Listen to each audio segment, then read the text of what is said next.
វត្តិសាស្ត្រលោកនាងជាទីមេត្រីចាប់តាំងពីរាត្រីថ្ងៃអង្គារនេះតទៅវិទ្យុអសីសេរីនឹងមានផ្សាយជូននៅនីតិប្រវត្តិសាស្ត្រនៃប្រទេសកម្ពុជាចានីតិប្រវត្តិសាស្ត្រនេះរៀបរៀងដោយលោកពេជ្រទុំក្រវិលនិងលោកជុនច័ន្ទបុត្រនៅឆ្នាំ1998ចាដោយមានទំនុំពរពីលោកអ្នកស្ដាប់លោកជុនច័ន្ទបុត្របានពិនិត្យកែសម្រួលនិងរៀបចំផ្សាយជូនឡើងវិញចានៅក្នុងភាគទី1នេះលោកអ្នកនាងនឹងបានជ្រាបអំពីផែនទីភូមិសាស្ត្រនៃប្រទេសកម្ពុជានិងធម្មជាតិនៃប្រទេសកម្ពុជាសូមអញ្ជើញស្ដាប់ការរៀបរាប់របស់លោកជុនច័ន្ទបុត្រដូចតទៅ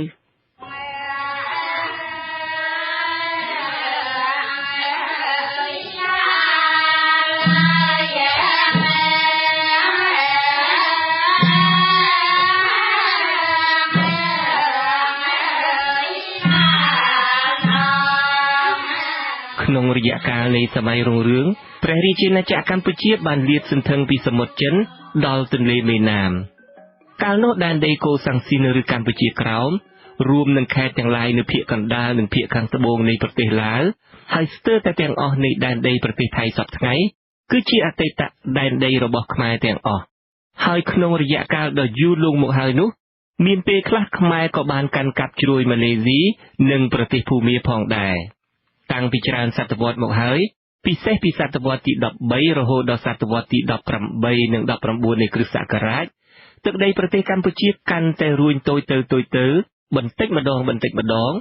ដោយសារសត្រូវទាំងឆ្វេងទាំងស្ដាំគឺថៃនិងវៀតណាមដែលមានបំណងយកទន្លេមេគង្គជាព្រំដែនរួមរបស់គេដោយមានអន្តរាគមន៍របស់ប្រទេសបារាំងតាមការស្នើសុំរបស់ព្រះរាជាខ្មែរប្រទេសជិតខាងរបស់កម្ពុជាបានព្រមចុះសន្ធិសញ្ញាព្រមព្រៀង3ជាសំខាន់គឺសន្ធិសញ្ញាឆ្នាំ1863សន្ធិសញ្ញាឆ្នាំ1904និងសន្ធិសញ្ញាឆ្នាំ1907ដែលជួយឲ្យប្រទេសខ្មែរនៅគង់វង្សថេរថេរដោយរក្សាបាននូវវត្តមាននយោបាយរបស់ខ្លួនហើយអាចកាន់កាប់ទឹកដីខ្លះរបស់ខ្លួនដែលនៅសល់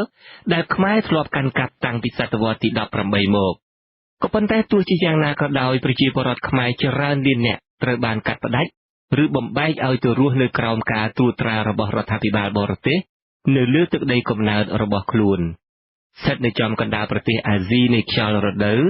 ប្រទេសកម្ពុជាឬស្រុកខ្មែរមានផ្ទៃក្រឡាប្រមាណ 182,000 គីឡូម៉ែត្រក្រឡាហើយមានព្រំប្រទល់ដែនជាប់នឹងប្រទេសថៃប្រទេសឡាវប្រទេសវៀតណាមនិងឈូងសមុទ្រសៀមលក្ខណៈភូមិសាស្ត្ររបស់ស្រុកខ្មែរអាចចែកចេញជាពីរតំបន់ដាច់ពីគ្នាគឺតំបន់ខ្ពង់រាបស្ថិតនៅភាគខាងជើងភាគឦសាននិងភាគនិរតីនៃប្រទេសចំណែកខាងតំបន់វាលទំនាបវិញគឺស្ថិតតាមបាតខ្ទះភាគកណ្ដាលតំបន់បឹងបួរវាលទំនាបទន្លេមេគង្គនិងតំបន់មាត់សមុទ្រមួយភាគធំនៃផ្ទៃប្រទេសត្រូវគ្របដណ្ដប់ទៅដោយសម្បត្តិធម្មជាតិព្រៃឈើហើយតំបន់ដីខ្ពស់គឺខ្ពង់រាបហាក់មានលក្ខណៈជាខ្សែក្រវ៉ាត់ធម្មជាតិដែលហ៊ុំព័ទ្ធវាលទំនាបរបស់ប្រទេសខ្មែរទាំងមូលនៅភាគនិរតីនៃប្រទេសមានភ្នំធំហើយខ្ពស់ចោទដូចជាជួរភ្នំក្រវាញជាដើមដែលលាតសន្ធឹងដល់មាត់សមុទ្រហើយមានកម្ពស់ពី 1000 ម៉ែត្ររហូតដល់ 1744 ម៉ែត្រនៅភ្នំសង្កុសនៅភាគខាងជើងមានជួរភ្នំដងរែកដែលខ័ណ្ឌដែនប្រទេសកម្ពុជានៅប្រទេសថៃហើយជួរភ្នំនេះជាប់ទៅនឹងភ្នំដែកដែលជាភ្នំសម្បូរដោយរ៉ែលោហៈធាតុដែលបុព្វបុរសដូនតាខ្មែរធ្លាប់ដឹកយកមកប្រើប្រាស់ហើយដឹកជញ្ជូនតាមផ្លូវទឹកគឺស្ទឹងមួយដែលអាចប្រើប្រាស់បានរយៈពេល8ខែក្នុងមួយឆ្នាំស្ទឹងនេះហូរចាក់ចូលមកក្នុងបឹងទន្លេសាបដោយឆ្លងតំបន់ភ្នំគូលែនជាតំបន់មួយដែលព្រះបាទជ័យវរ្ម័នទី2ធ្លាប់បានរៀបចំកសាងជារាជធានីមួយរយៈនៅដើមសតវត្សទី9នៃគ្រិស្តសករាជផងនៅភូមិភាគឦសាននៃប្រទេសគឺនៅក្នុងខេត្តក្រចេះខេត្តស្ទឹងត្រែងខេត្តរតនគិរីនិងខេត្តមណ្ឌលគិរីជាតំបន់ដែលសម្បូរទៅដោយខ្ពង់រាបដែលមានធាតុកសិនសិលាថ្មក្រានីតនិងថ្មបបោះដែលមានដើមកំណើតមកពីកំអែលភ្នំភ្លើងក្នុងសម័យអតីតកាលដ៏យូរហើយកន្លែងខ្លះ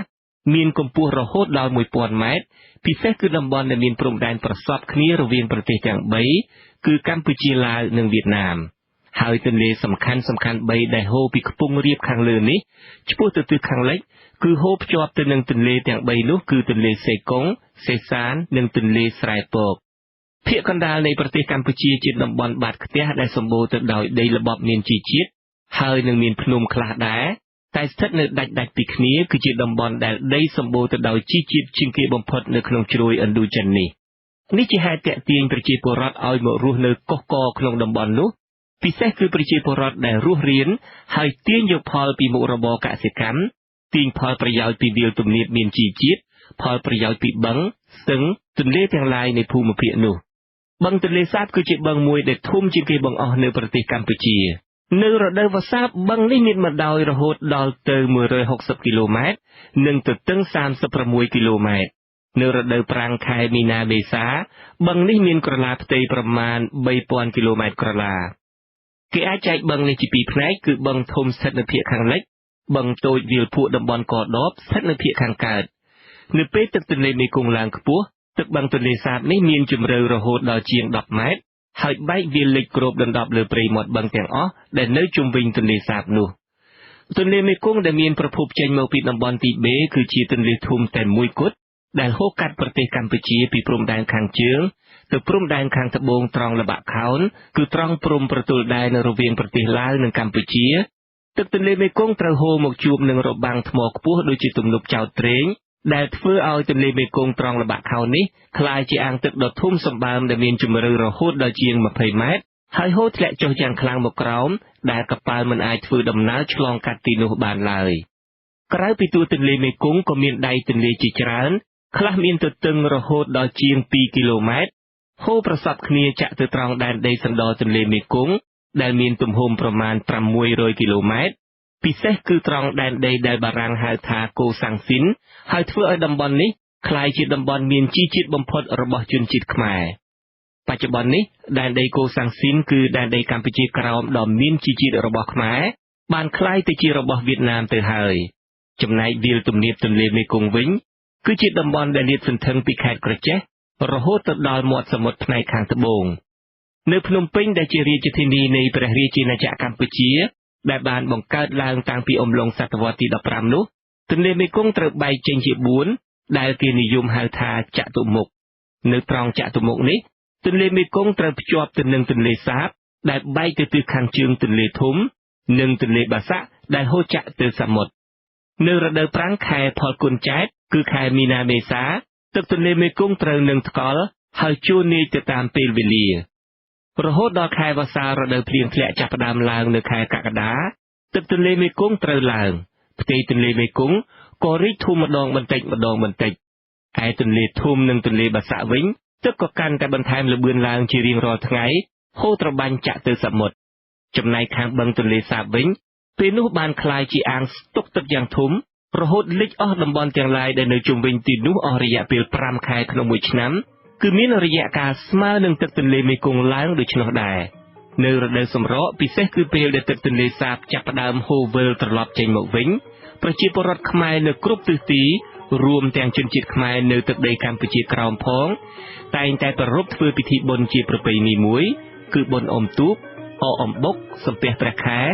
ដើម្បីសាទរបាតុភូតធម្មជាតិដ៏កម្រមាននៅលើពិភពលោកនេះ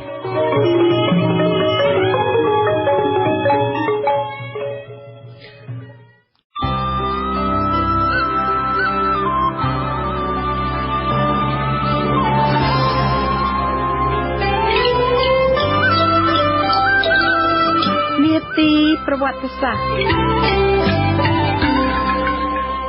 លោកអ្នកនាងអ្នកស្ដាប់ជាទីមេត្រីតើលោកអ្នកនាងជ្រាបទេថាជនជាតិខ្មែរជាជនជាតិមួយបានរស់មុនគេបង្អស់នៅលើជ្រោយឥណ្ឌូចិននេះហើយថែមទាំងមានវប្បធម៌និងជំនឿរបស់ខ្លួនស្រាប់ទៅហើយមុនការទទួលឥទ្ធិពលឥណ្ឌាជាបន្តទៅទៀតនេះលោកជុនច័ន្ទបុត្រសូមរៀបរាប់ជូននៅប្រវត្តិសាស្ត្រខ្មែរសម័យបុរេប្រវត្តិនិងការទទួលឥទ្ធិពលឥណ្ឌាលើកទី1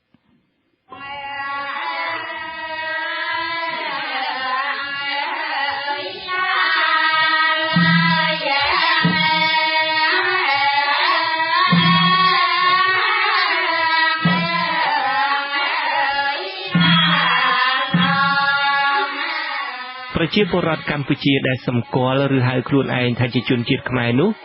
គឺជាមនុស្សមួយក្រុមក្នុងចំណោមពូជសាសន៍អូស្ត្រូអាស៊ីហើយដែលបានមកតាំងទីរស់នៅក្នុងតំបន់ឥណ្ឌូចិននេះតាំងពីសម័យយុគថ្មរំលីងគឺប្រមាណ15សតវត្សមុនគ្រិស្តសករាជ ឯកសារខ្លះបញ្ជាក់ថាមានស្លាកស្នាមតាំងលំនៅលើតំបន់នេះប្រមាណ 5000 ឆ្នាំមុនគ្រិស្តសករាជឯណោះក្រុមមនុស្សទាំងឡាយក្នុងអំបូរអូស្ត្រូអាស៊ីនេះនៅមានរស់រានរហូតដល់សប្តាហ៍ថ្ងៃនៅប្រទេសភូមាភាគខាងក្រោមហើយនឹងនៅតាមជួរភ្នំអាណាមហើយលក្ខណៈកាត់ជាមួយធាតុម៉ុងហ្គោលគឺជាការកើតឡើងថ្មីខាងក្រោយក្នុងចំណោមជនជាតិឥណ្ឌូចិនគឺពួកមនុស្សរស់នៅត្រង់ចន្លោះប្រទេសចិននិងឥណ្ឌាប្រជាពលរដ្ឋខ្មែរជាជនជាតិចាស់ជាងគេដែលបានតាំងទីលំនៅនៅលើទឹកដីរបស់ខ្លួនសប្តាហ៍ថ្ងៃនេះគឺរហូតមកដល់សតវត្សទី13នៃគ្រិស្តសករាជតាក់ទាញដោយដែនដីសណ្ដមានជីជាតិវាលទំនាបនិងសមុទ្រផងព្រមដោយការរុញច្រានរបស់ពួកម៉ុងហ្គូលីពីប្រទេសចិនមកផងទើបជនជាតិវៀតណាមជនជាតិថៃនិងភូមាបានលេចមុខមកនៅក្នុងតំបន់ឥណ្ឌូចិននេះដោយពួកនេះបានវាយរុញច្រានជនជាតិខ្មែរនិងបងប្អូនរបស់ខ្លួនគឺជនជាតិមនឲ្យខ្ទាតពីតំបន់វាលទំនាបមេណាមនិងពីតំបន់វាលទំនាបទន្លេអេរ៉ាវ៉ាតីនៅតាមស្ថានីយ៍បុរេប្រវត្តិនានារបស់ជនជាតិខ្មែរពីសម័យថ្មរំលីងនោះគេបានរកឃើញដូចជានៅស្ថានីយ៍មលូព្រៃអន្លង់ផ្ដៅសំរោងសែននិងនៅលើខ្នងទួលឬខ្នងភ្នំតំបន់ដីក្រហមគឺមេមត់ស្នួលនៅឧបករណ៍ផ្សេងជាច្រើនដែលធ្វើអំពីថ្មរំលីងប្រជាជនក្នុងសម័យនោះចេះធ្វើពូថៅកន្ត្រៃនិងកងដៃអំពីថ្មរំលីងគេចេះសូនដីឥដ្ឋធ្វើក្អមឆ្នាំងតុបតែងលម្អដោយក្បាច់រចនាជារង្វង់ក្បាច់ហៀនគូតខ្យងនិងចេះធ្វើក្រវិលសម្រាប់ពាក់ត្រចៀកថែមទៀតផងគេចេះនេសាទត្រីដោយស្នដែលមានងៀងនិងស្ទូចត្រីដោយសន្ទូចដែលមានផ្លែធ្វើអំពីឆ្អឹងសត្វគេចេះផ្សាំងឬចិញ្ចឹមសត្វគោក្របីចិញ្ចឹមជ្រូកនិងដាំស្រូវផ្ទះរបស់គេសង់បន្តើតលើសសរខ្ពស់ពីដីដែលអាចការពារសត្វកណ្ដៀ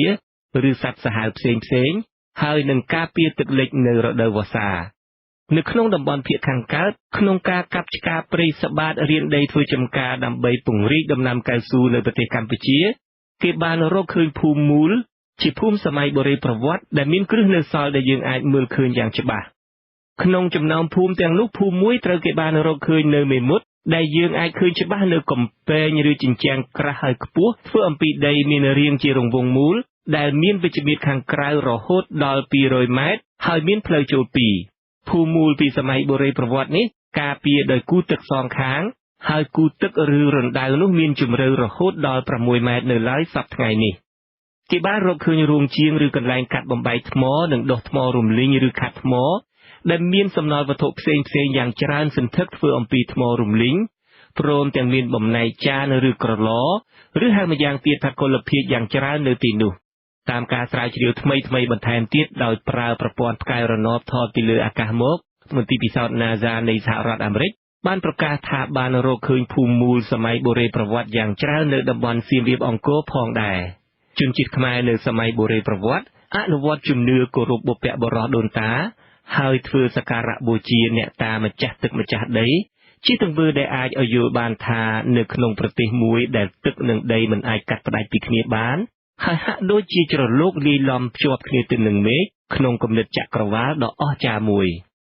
សត្វនាគគឺជានិមិត្តរូបនៃកម្លាំងអាទិទេពឬវត្ថុស័ក្តិសិទ្ធិវត្ថុទិព្វរបស់ជនជាតិខ្មែរជំនឿនេះគេបានឃើញកើតមានពីយូរយារណាស់មកហើយជាពិសេសមានរឿងរ៉ាវនាងនាគដែលតាក់ទងទៅនឹងរយៈកាលចាប់ផ្ដើមប្រវត្តិសាស្ត្រនៃប្រទេសកម្ពុជាថែមទៀតផងអ្វីត្បិតតែរឿងរ៉ាវព្រះនាងនាគមានលក្ខណៈដូចជារឿងព្រេងនិទានបន្តិចក្តីក៏សពថ្ងៃជំនឿនេះនៅមានជីវិតរស់រវើកក្នុងជីវភាពនៃជនជាតិខ្មែរហើយត្រូវបានប្រជាពលរដ្ឋខ្មែរគោរពបូជាយ៉ាងសកម្មហើយតម្កល់ទុកថាគឺអ្នកតាម្ចាស់ស្រុកម្ចាស់ទឹកម្ចាស់ដីដ៏មានគុណនេះហើយជាអ្នកថែរក្សាការពារជនជាតិខ្មែរនិងមាតុភូមិខ្មែរនេះឯង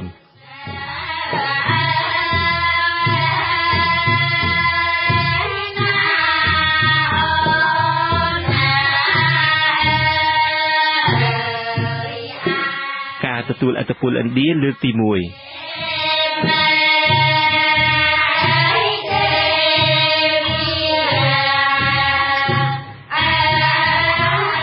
ក្នុងរង្វង់សតវត្សទី1នៃគ្រិស្តសករាជជនជាតិខ្មែរដែលតាំងពីយូរលង់ណាស់មកហើយធ្លាប់មានទំនាក់ទំនងជាមួយអ្នកដើរសមុទ្រជាតិឥណ្ឌាដែលភាគច្រើនជាអ្នកជំនួញនឹងពួកព្រាហ្មណ៍ក៏បានទទួលឥទ្ធិពលជាបន្តបន្ទាប់ពីពួកឥណ្ឌាទាំងនោះគ្មានអ្វីគួរឲ្យសង្ស័យឡើយវប្បធម៌និងសាសនានៃប្រទេសឥណ្ឌា បានคล้ายជាវប្បធម៌និងសាសនារបស់វណ្ណៈអ្នកដឹកនាំខ្មែរចំណែកប្រជាពលរដ្ឋសាមញ្ញទូទៅវិញរហូតមកដល់សប្តាហ៍ថ្ងៃនេះហើយនៅតែមានជំនឿទៅលើព្រលឹងដូនតាគោរពបូជាអរុក្ខអរិយអ្នកតាម្ចាស់ទឹកម្ចាស់ដីដែលជាជំនឿដើមរបស់ខ្មែរដដែលទោះបីជាស្ថិតនៅក្រោមទង់ឬរូបភាពព្រះពុទ្ធសាសនាដែលនាំចូលពីឥណ្ឌាក៏ដោយម្យ៉ាងទៀតគឺដោយសារការទទួលឥទ្ធិពលឥណ្ឌាដែលមានភាសាសំស្ក្រឹតជាយាននេះហើយដែលបានជំរុញជនជាតិខ្មែរឲ្យចាប់ផ្ដើមសម័យប្រវត្តិសាស្ត្រជាតិរបស់ខ្លួននាដើមសតវត្សទី1នៃគ្រិស្តសករាជនេះការធ្វើដំណើរដែលកាន់តែរីកចម្រើនឡើងជាលំដាប់របស់ជនជាតិឥណ្ឌាមកកាន់តំបន់សវណ្ណភូមិនេះដើមហេតុសំខាន់គឺការមកធ្វើជំនួញជួញដូរខាងសេដ្ឋកិច្ចពីដើមឡើយពួកឈ្មួញឥណ្ឌាទិញមាសពីតំបន់ស៊ីបេរីដែលពួកទូចរធ្វើដំណើរដោយរទេះឆ្ងាយមកលក់ឲ្យដោយឆ្លងកាត់តំបន់បាក់ទ្រីយ៉ានប៉ុន្តែប្រហែលជា2សតវត្សមុនគ្រិស្តសករាជដោយមានការរំជើបរំជួលក្នុងចំណោមជនជាតិផ្សេងនៅភូមិភាគអាស៊ីកណ្ដាលបានធ្វើឲ្យផ្លូវនេះកាត់ផ្ដាច់ធ្វើគមនាគមន៍តទៅទៀតលែងកើតក្រោយមកគឺក្នុងអំឡុងសតវត្សទី1នៃគ្រិស្តសករាជពួកឥណ្ឌាក៏ធ្វើដំណើរបែរទៅទិសខាងលិចហើយបានទិញនិងដឹកជញ្ជូនមាសពីពិភពរ៉ូម៉ាំងក្នុងនោះមានទាំងកាក់មាសដែលគេបានរំលាយហើយបោះពុម្ពជារូបិយវត្ថុជាប្រាក់ដាក់ឲ្យប្រើប្រាស់ក្នុងចក្រភពរ៉ូម៉ាំងថែមទៀតផងក៏ប៉ុន្តែមិនយូរប៉ុន្មានព្រះចៅវេស្ប៉ាសៀងដែលគ្រងរាជ្យនៅចន្លោះឆ្នាំ69-79នៃគ្រិស្តសករាជនៃចក្រភពរ៉ូម៉ាំងបានចេញបញ្ញត្តិហាមឃាត់មិនឲ្យនាំមាសចេញដែលជាប្រការបង្ខំឲ្យឈ្មួញឥណ្ឌាស្វែងរកប្រភពទិញមាសពីទីកន្លែងផ្សេងទៀតទីបំផុតពួកនេះក៏បានធ្វើដំណើរបែរមកតំបន់សវណ្ណភូមិនេះការធ្វើដំណើរស្វែងមករកមាសនៅជ្រោយសវណ្ណភូមិនេះបានត្រូវសម្រួលដោយកត្តាជាច្រើនដូចជាការរីកចម្រើនខាងផ្នែកនាវាចរសមុទ្រដោយពេលនោះគេអាចរកឃើញបច្ចេកទេសធ្វើសំពៅធំមាំដែលអាចផ្ទុកទំនិញនិងមនុស្សចំនួនរហូតដល់700នាក់ការរកឃើញភាពឆ្លាស់គ្នានៃខ្យល់រដូវដោយអ្នកបើកសំពៅជនជាតិក្រិកបានជំរុញឲ្យមានភាពទៀងទាត់ក្នុងការធ្វើដំណើរនិងញ៉ាំងការស្វែងរកមាសនៅតំបន់សវណ្ណភូមិនេះកាន់តែមានសន្ទុះកើនឡើងម្យ៉ាងទៀតក្នុងពេលជាមួយគ្នានេះដែរព្រះពុទ្ធសាសនាក៏កាន់តែរីកចម្រើនឡើងហើយសាសនានេះបានលុបបំបាត់ចោលប្រព័ន្ធវណ្ណៈក្នុងសង្គមដែលជាហេតុនាំឲ្យពួកឥណ្ឌាឈប់ខ្លាចបាត់ភាពបរិសុទ្ធក្នុងឈាមក្នុងពូជសាសន៍របស់ខ្លួន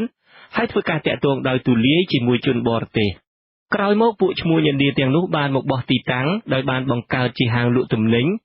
ឬសាខាគ្រឹះស្ថានជំនួញរបស់ខ្លួនក្នុងដែនដីសវណ្ណភូមិហើយជាបន្តបន្ទាប់បានប្រើប្រាស់គ្រឹះស្ថានទាំងនោះជាមជ្ឈមណ្ឌលផ្សព្វផ្សាយនយោបាយនិងសាសនារបស់ខ្លួនហើយបានជះឥទ្ធិពលយ៉ាងខ្លាំងទៅលើពួករដ្ឋវិស័យគឺជាជនជាតិម្ចាស់ស្រុកមិនត្រឹមតែប៉ុណ្ណោះទេដើម្បីពង្រឹងនិងពង្រីកឥទ្ធិពលរបស់ខ្លួនពួកនេះបានរឹតចំណងចងស្ពានមេត្រីរៀបចំអាពាហ៍ពិពាហ៍ចម្រុះជាមួយពួករដ្ឋវិស័យម្ចាស់ស្រុកដើម្បីបង្កើតចំណងតាក់ទងជាគ្រួសារយ៉ាងជិតស្និទ្ធថែមទៀតផងជាក់ស្ដែងគឺអាពាហ៍ពិពាហ៍បែបនេះហើយដែលបានបង្កើតឡើងនៅសន្តតិវង្សដំបូងបង្អស់របស់ព្រះរាជាណាចក្រកម្ពុជាយើងនេះ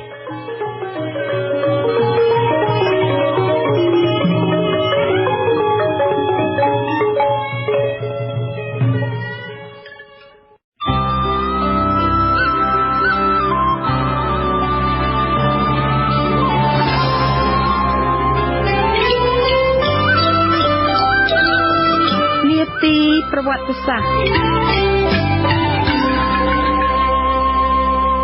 លោកអ្នកនាងអ្នកស្ដាប់ជាទីមេត្រីប្រវត្តិសាស្ត្រស្ដីអំពីការកកើតសន្តតិវង្សខ្មែរដំបូងមានប្រភពមកពីអ្នកដំណើរជាជនជាតិចិនដែលបានមកដល់ដែនដីកោះនេះនាសម័យកាលនោះហើយបានកត់ត្រាទុកហើយដូច្នេះហើយបានជាឈ្មោះមនុស្សឬទីតាំងមានសូរសៀងសំលៀងចិនដូចជាព្រះរាជាខ្មែរទី1និងព្រះជាយារបស់ព្រះអង្គមានព្រះនាមថាព្រះបាទហ៊ុនទៀននិងព្រះនាងលីវយីហើយឈ្មោះនគរជានគរហ្វូណនឬចេនឡាជាដើមបាទជាបន្តទៅទៀតនេះលោកជុនច័ន្ទវត្តសូមរៀបរាប់ជូននៅប្រវត្តិសាស្ត្រខ្មែរនាសម័យអាណាចក្រភ្នំ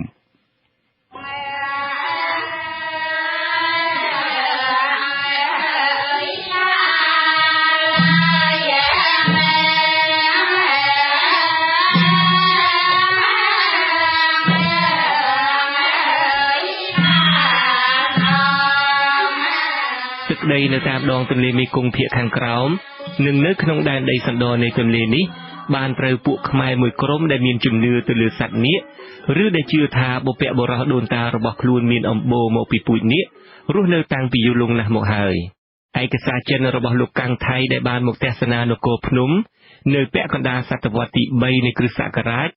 បានរៀបរាប់ថាប្រហែលជាក្នុងឆ្នាំ50នៃគ្រិស្តសករាជមានជនជាតិឥណ្ឌាជាព្រាហ្មណ៍ម្នាក់ឈ្មោះហ៊ុនទៀនបានធ្វើដំណើរពីប្រទេសឥណ្ឌាតាមកោះខាងត្បូងមកអាណាចក្រភ្នំហេតុដែលបណ្ដាលឲ្យព្រាហ្មណ៍ហ៊ុនទៀនធ្វើដំណើរមកកាន់នគរភ្នំនេះព្រោះយប់មួយព្រះបាទហ៊ុនទៀនបានយល់សប្តិឃើញថាទេវតាដែលបីបាច់ថែរក្សាព្រះអង្គបានធ្វើអំណោយធ្នូទឹកមួយដល់ព្រះអង្គហើយបញ្ជាឲ្យព្រះអង្គឡើងជិះសំពៅដ៏ធំមួយលោកកាំងថៃក៏រៀបរាប់បន្តថាលុះព្រឹកឡើងព្រះអង្គក៏ធ្វើដំណើរទៅកាន់ទេវឋានដើម្បីធ្វើសក្ការៈបូជាស្រាប់តែបានឃើញធ្នូទឹកនោះដូចសុបិនមែន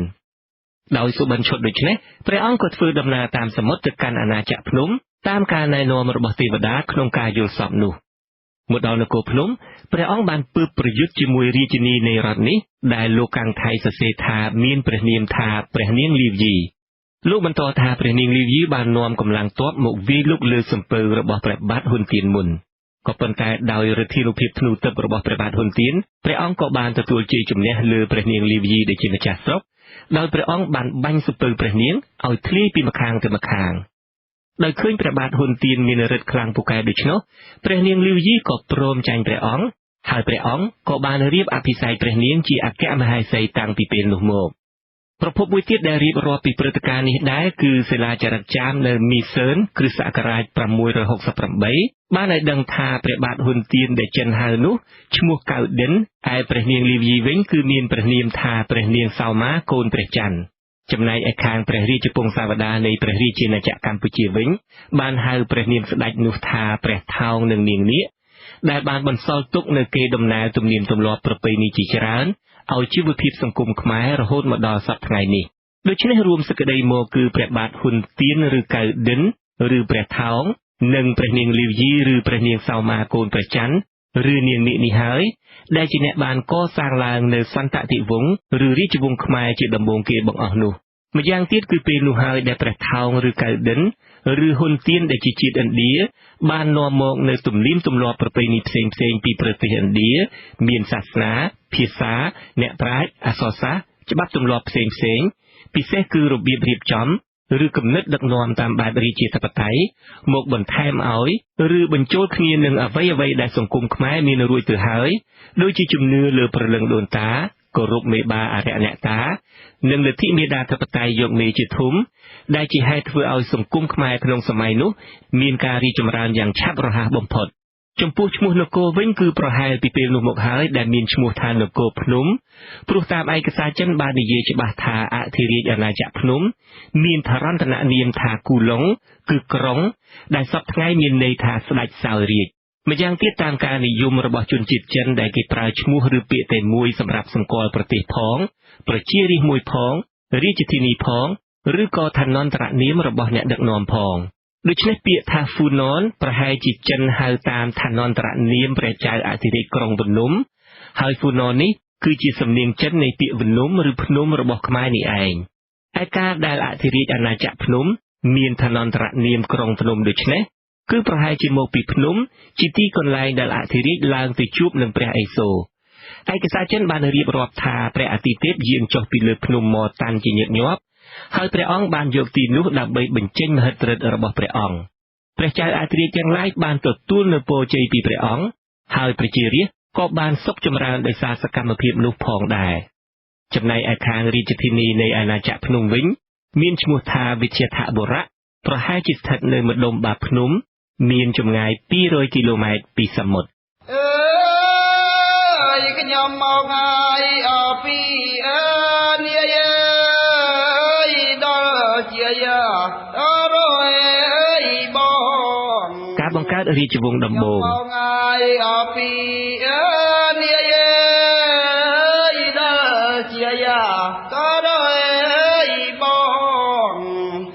សូមផ្លូវឲ្យចូលបងអើយចង់ចូល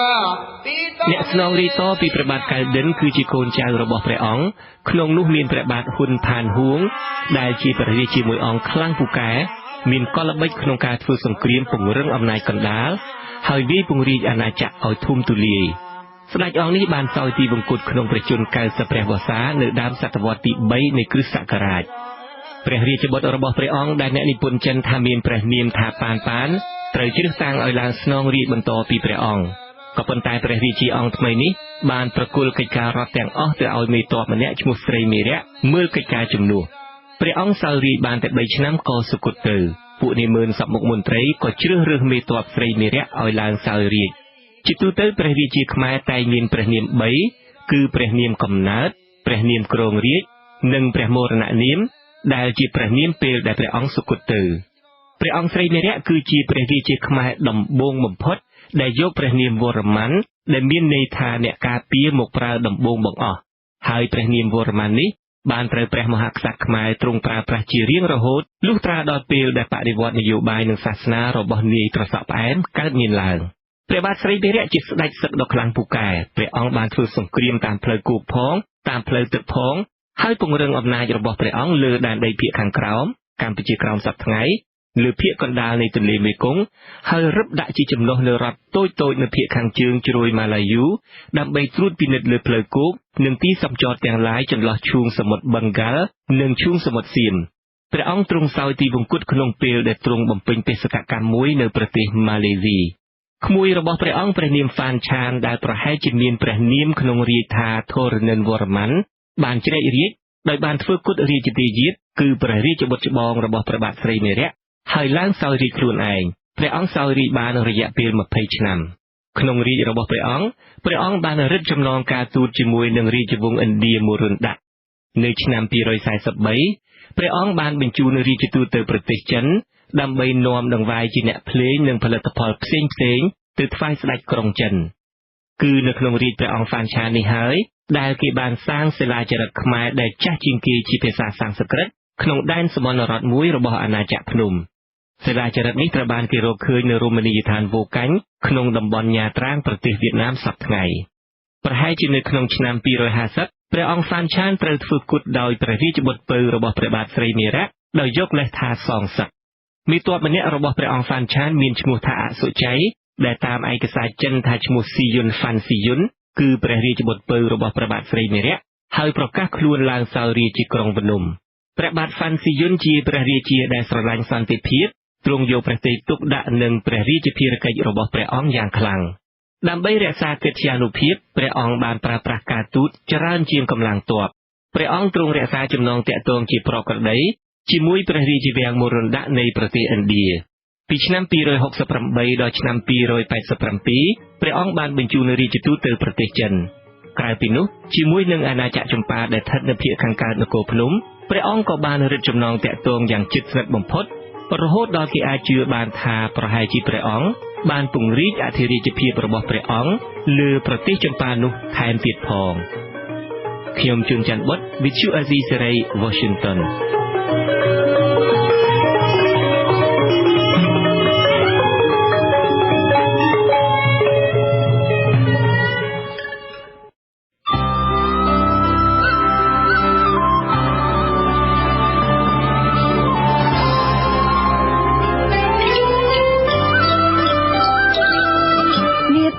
ប្រវត្តិសាស្ត្រ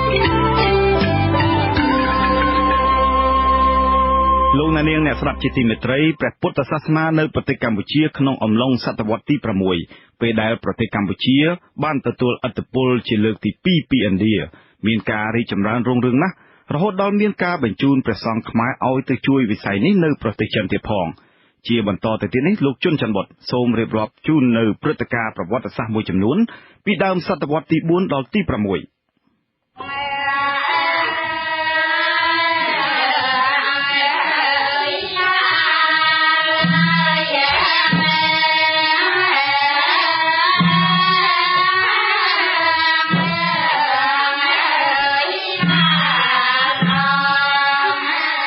ព្រឹត្តិការណ៍ដែលកើតមានឡើងក្នុងអំឡុងខាងដើមសតវត្សទី4មិនសូវមានឯកសារអ្វីកត់ត្រាទុកនោះទេ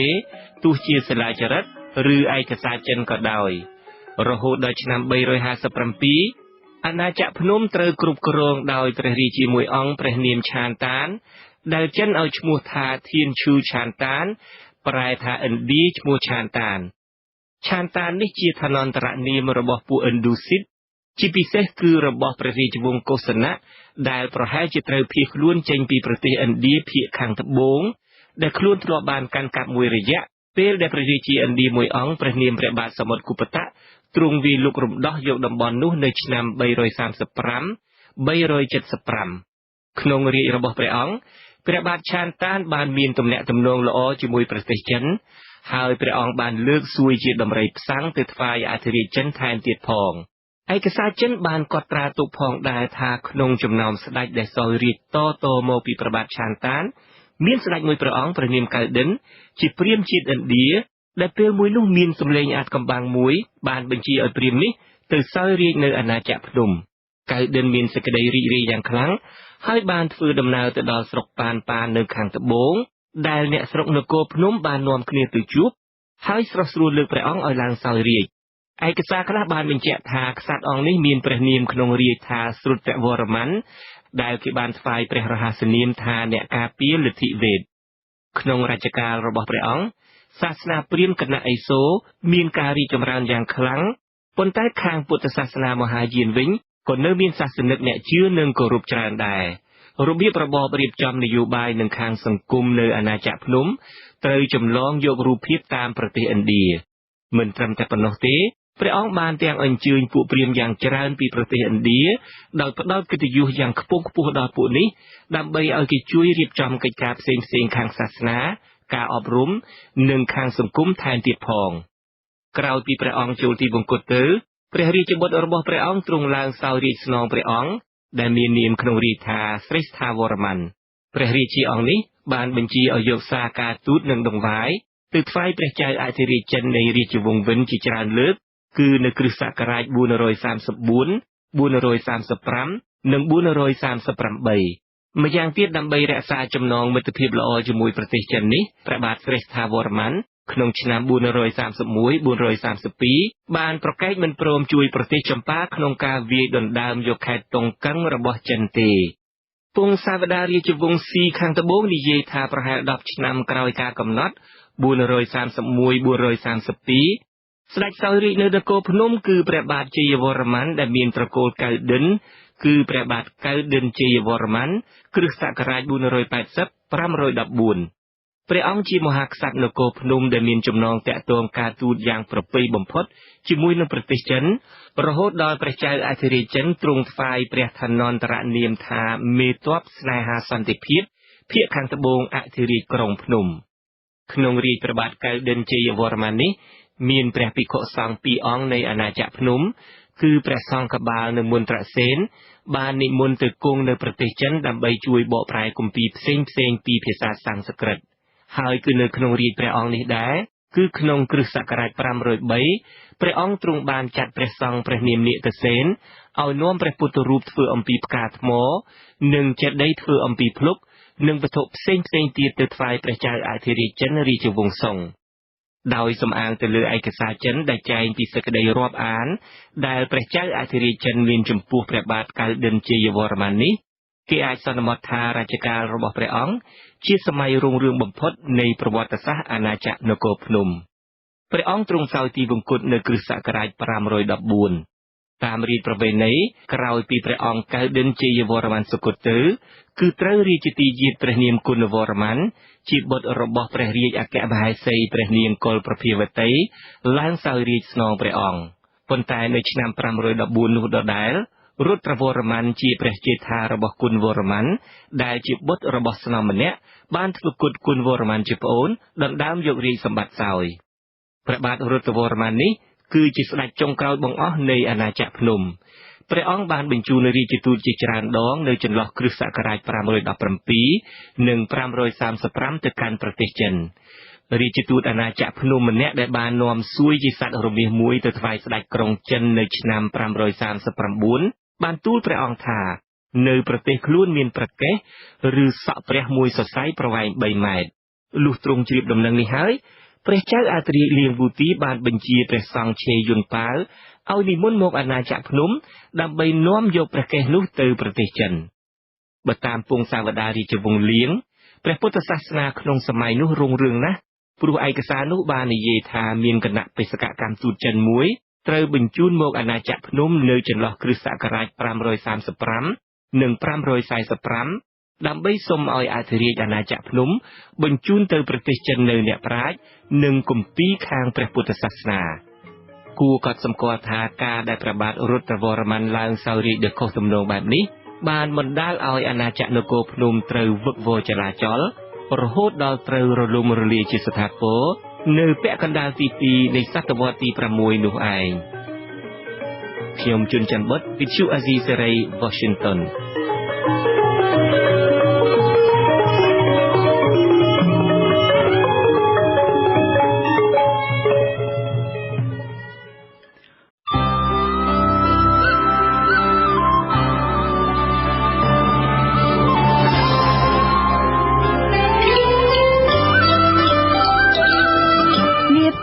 ប្រវត្តិសាស្ត្រ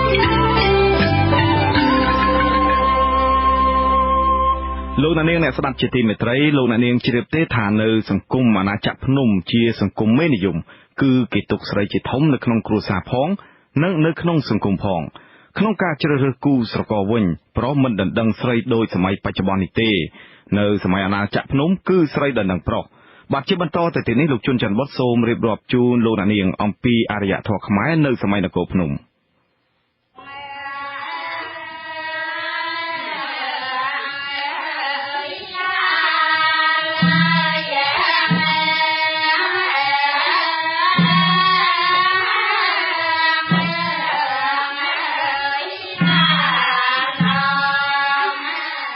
ឯកសារចិនបានបញ្ជាក់ឲ្យដឹងថាភូមិខ្មែរសម័យនគរភ្នំ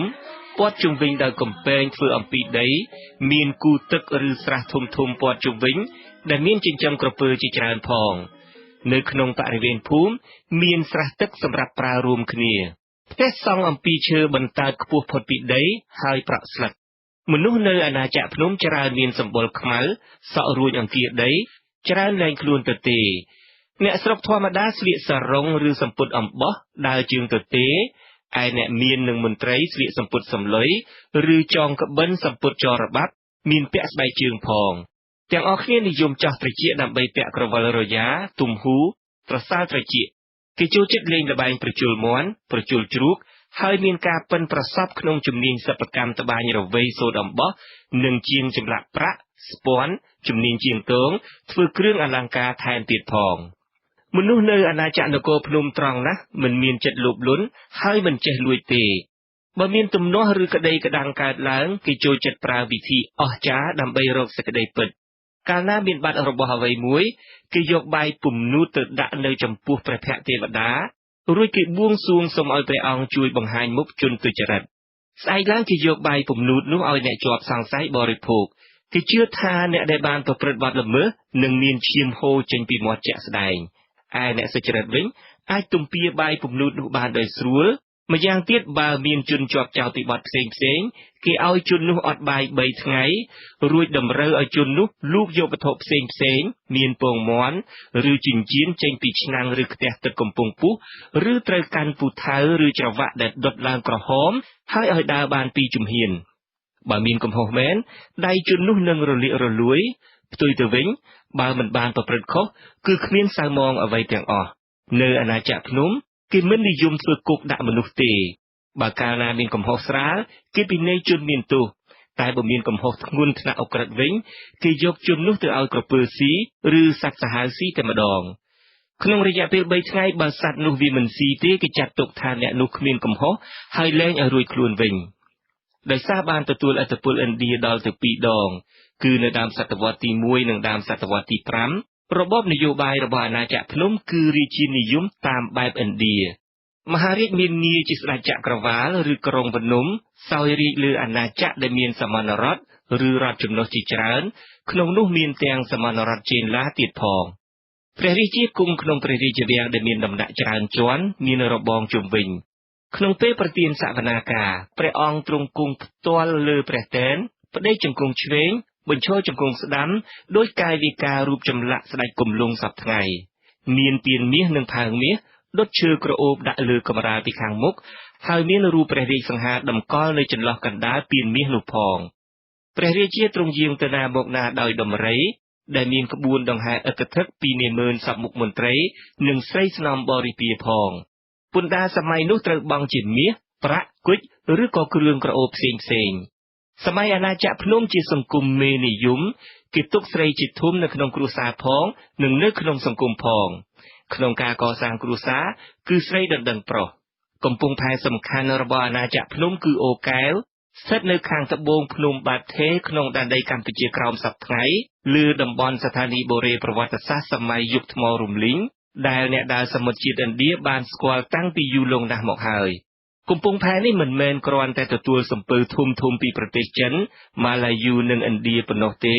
ព្រមទាំងបានទទួលនាវាសមុទ្រធំដែលដឹកទំនិញមកពីចក្រភពរ៉ូម៉ាំងស្ថិតត្រង់ព្រំប្រទល់សមុទ្រក្រហមថែមទៀតផងនៅកំពង់ផែអូកែវគេបានរកឃើញត្រាមានអក្សរសំស្ក្រឹតមេដៃមាសមានកាលបរិច្ឆេទឆ្នាំ1952មានរូបសំណាកព្រះចៅអង្គទូនីននិងចម្លាក់ថ្មផ្សេងមកពីតំបន់មេឌីទែរ៉ាណេថែមទៀតផង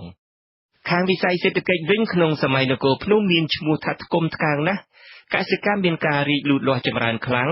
ដោយសារតែមានជោគជ័យក្នុងនយោបាយទឹករហូតដល់ឯកសារចិនកត់ត្រាថាទីព្រោះមួយឆ្នាំគេច្រូតបាន3រដូវខាងពាណិជ្ជកម្មក្រៅពីកំពង់ផែអូកែវដែលជាកំពង់ផែអន្តរជាតិទទួលនាវាផ្ទុកទំនិញធំពីគ្រប់ទិសទីអាណាចក្រភ្នំមានបច្ចេកទេសក្នុងការធ្វើសំពៅធំដើរតាមសមុទ្រដែលតាមឯកសារចិនបញ្ជាក់ថាសំពៅមានប្រវែង30ម៉ែត្រដែលមានក្បាលនិងកន្សៃមានរាងជាក្បាលនិងកន្ទុយត្រីខាងវិស័យអប់រំវិញក៏មានការរីកចម្រើនខ្លាំងព្រោះឯកសារចិនបានបញ្ជាក់ថាអាណាចក្រភ្នំមានសិភៅនិងមានកន្លែងរក្សាទុកបណ្ណាសាភាសាខ្មែរជាភាសាប្រើទូទៅឯភាសាសំស្ក្រឹតជាភាសាផ្លូវការខាងវិស័យសាសនាវិញអ្នកនគរភ្នំកាន់សាសនាធំពីរមកពីឥណ្ឌាគឺព្រហ្មញ្ញសាសនានិងព្រះពុទ្ធសាសនាហើយជាទូទៅព្រះពុទ្ធសាសនាមហាយានដែលលាយចម្រុះគ្នាទៅនឹងជំនឿអារក្សអ្នកតាមេបាដែលជាជំនឿដើមរបស់អ្នកនគរភ្នំត្រូវបានប្រជារាស្ត្រនគរភ្នំគោរពបូជាជាទូទៅចំណែកខាងការទុកដាក់សពក្នុងសម័យនគរភ្នំវិញមានដូចតទៅនេះពិធីបូជាសពព្រះមហាក្សត្រត្រូវធ្វើឡើង7ថ្ងៃក្រោយពេលចូលទីវង្គតព្រះសពត្រូវរុំយ៉ាងស្អាតហើយដង្ហែទៅមាត់ទន្លេដោយមានសំឡេងដូរតន្ត្រីស្គរប្រគំនិងរបាំសក្ការៈកំដរផងព្រះសពរបស់ព្រះរាជាត្រូវបូជាលើគំនរអុសមួយព្រះធាតុត្រូវគេរើសដាក់ក្នុងកោដ្ឋមាសដែលទីបំផុតគេយកទៅទម្លាក់ក្នុងទឹកទន្លេឬសមុទ្រសពពួកមន្ត្រីធំត្រូវបូជាក្នុងរយៈពេល3ថ្ងៃក្រោយពេលអនិច្ចកម្មហើយអធិធាតុត្រូវដាក់ក្នុងកោដ្ឋប្រាក់រួចយកទៅទម្លាក់ក្នុងទឹកទន្លេចំណែកជនធម្មតាវិញពិធីទុកដាក់សពនេះមាន4បែបគឺបូជាដោយភ្លើងឬកប់ក្នុងដីឬបោះចោលក្នុងទឹកឬក៏ដាក់ហាលខ្យល់កណ្ដាលវាលទុកឲ្យសត្វស៊ីជាចំណីឯការកាន់ទុកវិញគឺគេកោរសក់និងកោរពុកមាត់ខាងវិស័យស្ថាបត្យកម្មនិងចម្លាក់វិញក្រៅពីប្រាសាទដែលសង់ដោយលង់ភ្នំគ្មានប្រាសាទណានៅគង់វង្សល្អទេតែគេសន្និដ្ឋានថាប្រាសាទទាំងឡាយក្នុងសម័យនោះកសាងឡើងដោយឥដ្ឋដោយគេអាចរកឃើញខឿនសំណង់ផ្សេងអំពីឥដ្ឋនៅកំពង់ផែអូកែវនិងនៅអង្គរបូរីខាងសិល្បៈបដិមាគេបានរកឃើញព្រះពុទ្ធរូបនិងទេវរូបជាច្រើននៅតំបន់ភ្នំដាស្រុកព្រៃកបាស់ខេត្តតាកែវដូចជាព្រះពុទ្ធរូបវត្តរំលោករូបព្រះវិស្ណុព្រះពលរាមព្រះកលកិនព្រះក្រឹស្នគូវឌ្ឍនៈស្នាដៃទាំងអស់នេះនៅមានលក្ខណៈជាឥណ្ឌានៅឡើយពលគឺរូបទាំងនោះនៅមានរាងធាត់កាច់ចង្កេះនិងមានធ្នូឬក្រចកសេះឬជន្ទល់ទ្រថែមទៀតផង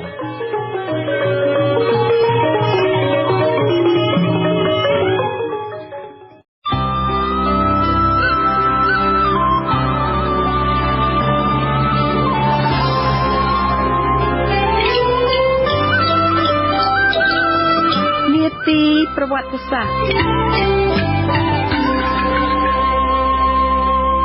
លោកនាងអ្នកស្ដាប់ជាទីមេត្រីនៅមុនសម័យអង្គរគឺពាក់កណ្ដាលសតវត្សទី6រហូតដល់ដើមសតវត្សទី9កម្ពុជាមានការផ្លាស់ប្ដូរសំខាន់មួយចំនួនដែលគួរឲ្យកត់សម្គាល់ក្នុងប្រវត្តិសាស្ត្រខ្មែរឈ្មោះប្រទេសក៏ត្រូវបានប្ដូរពីនគរភ្នំមកកម្ពុជាក្នុងសម័យនោះនាដំណាក់កាលនោះដែរកម្ពុជាបានឆ្លងកាត់ការបង្រួបបង្រួមផងនិងការបែកបាក់ផងការបែកបាក់ជាចុងក្រោយគឺនៅក្នុងរាជរបស់ព្រះមហាក្សត្រីជ័យទេវី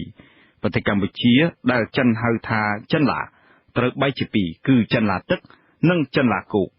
ជាបន្តទៅទៀតនេះលោកជុនច័ន្ទបុតសូមរៀបរាប់ជូននៅប្រវត្តិសាស្ត្រប្រទេសកម្ពុជាតាមការគ្រប់គ្រងរបស់ព្រះរាជាមួយចំនួននៅមុនសម័យអង្គរ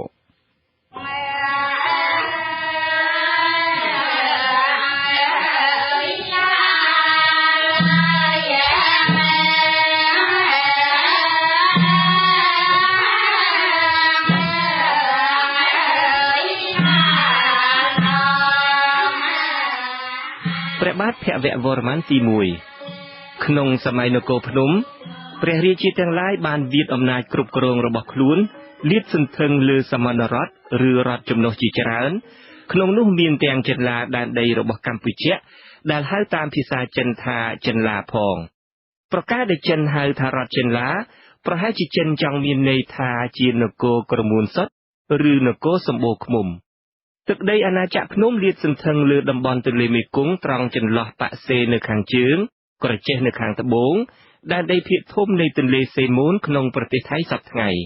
ឯចំណុចកណ្ដាលនៃអាណាចក្រនគរភ្នំគឺវត្តភូឬតំបន់ចម្ប៉ាសាក់នៃប្រទេសឡាវសព្វថ្ងៃនេះរដ្ឋចិនឡាគ្រប់គ្រងដោយសន្តិតិវង្សមួយដែលបានអះអាងថាមានជាប់ខ្សែរយៈពីការចងសម្ព័ន្ធរវាងឥសីកម្ពុស្វ័យយមភូវៈនិងអប្សរាមេរាខ្សែខាងសូរវង្សនៅចុងសម័យនគរភ្នំដោយសារព្រះបាទរុទ្រវរ្ម័នបានធ្វើគុតគុណវរ្ម័នជាប្អូនដើម្បីដណ្ដើមសោយរាជ្យនោះ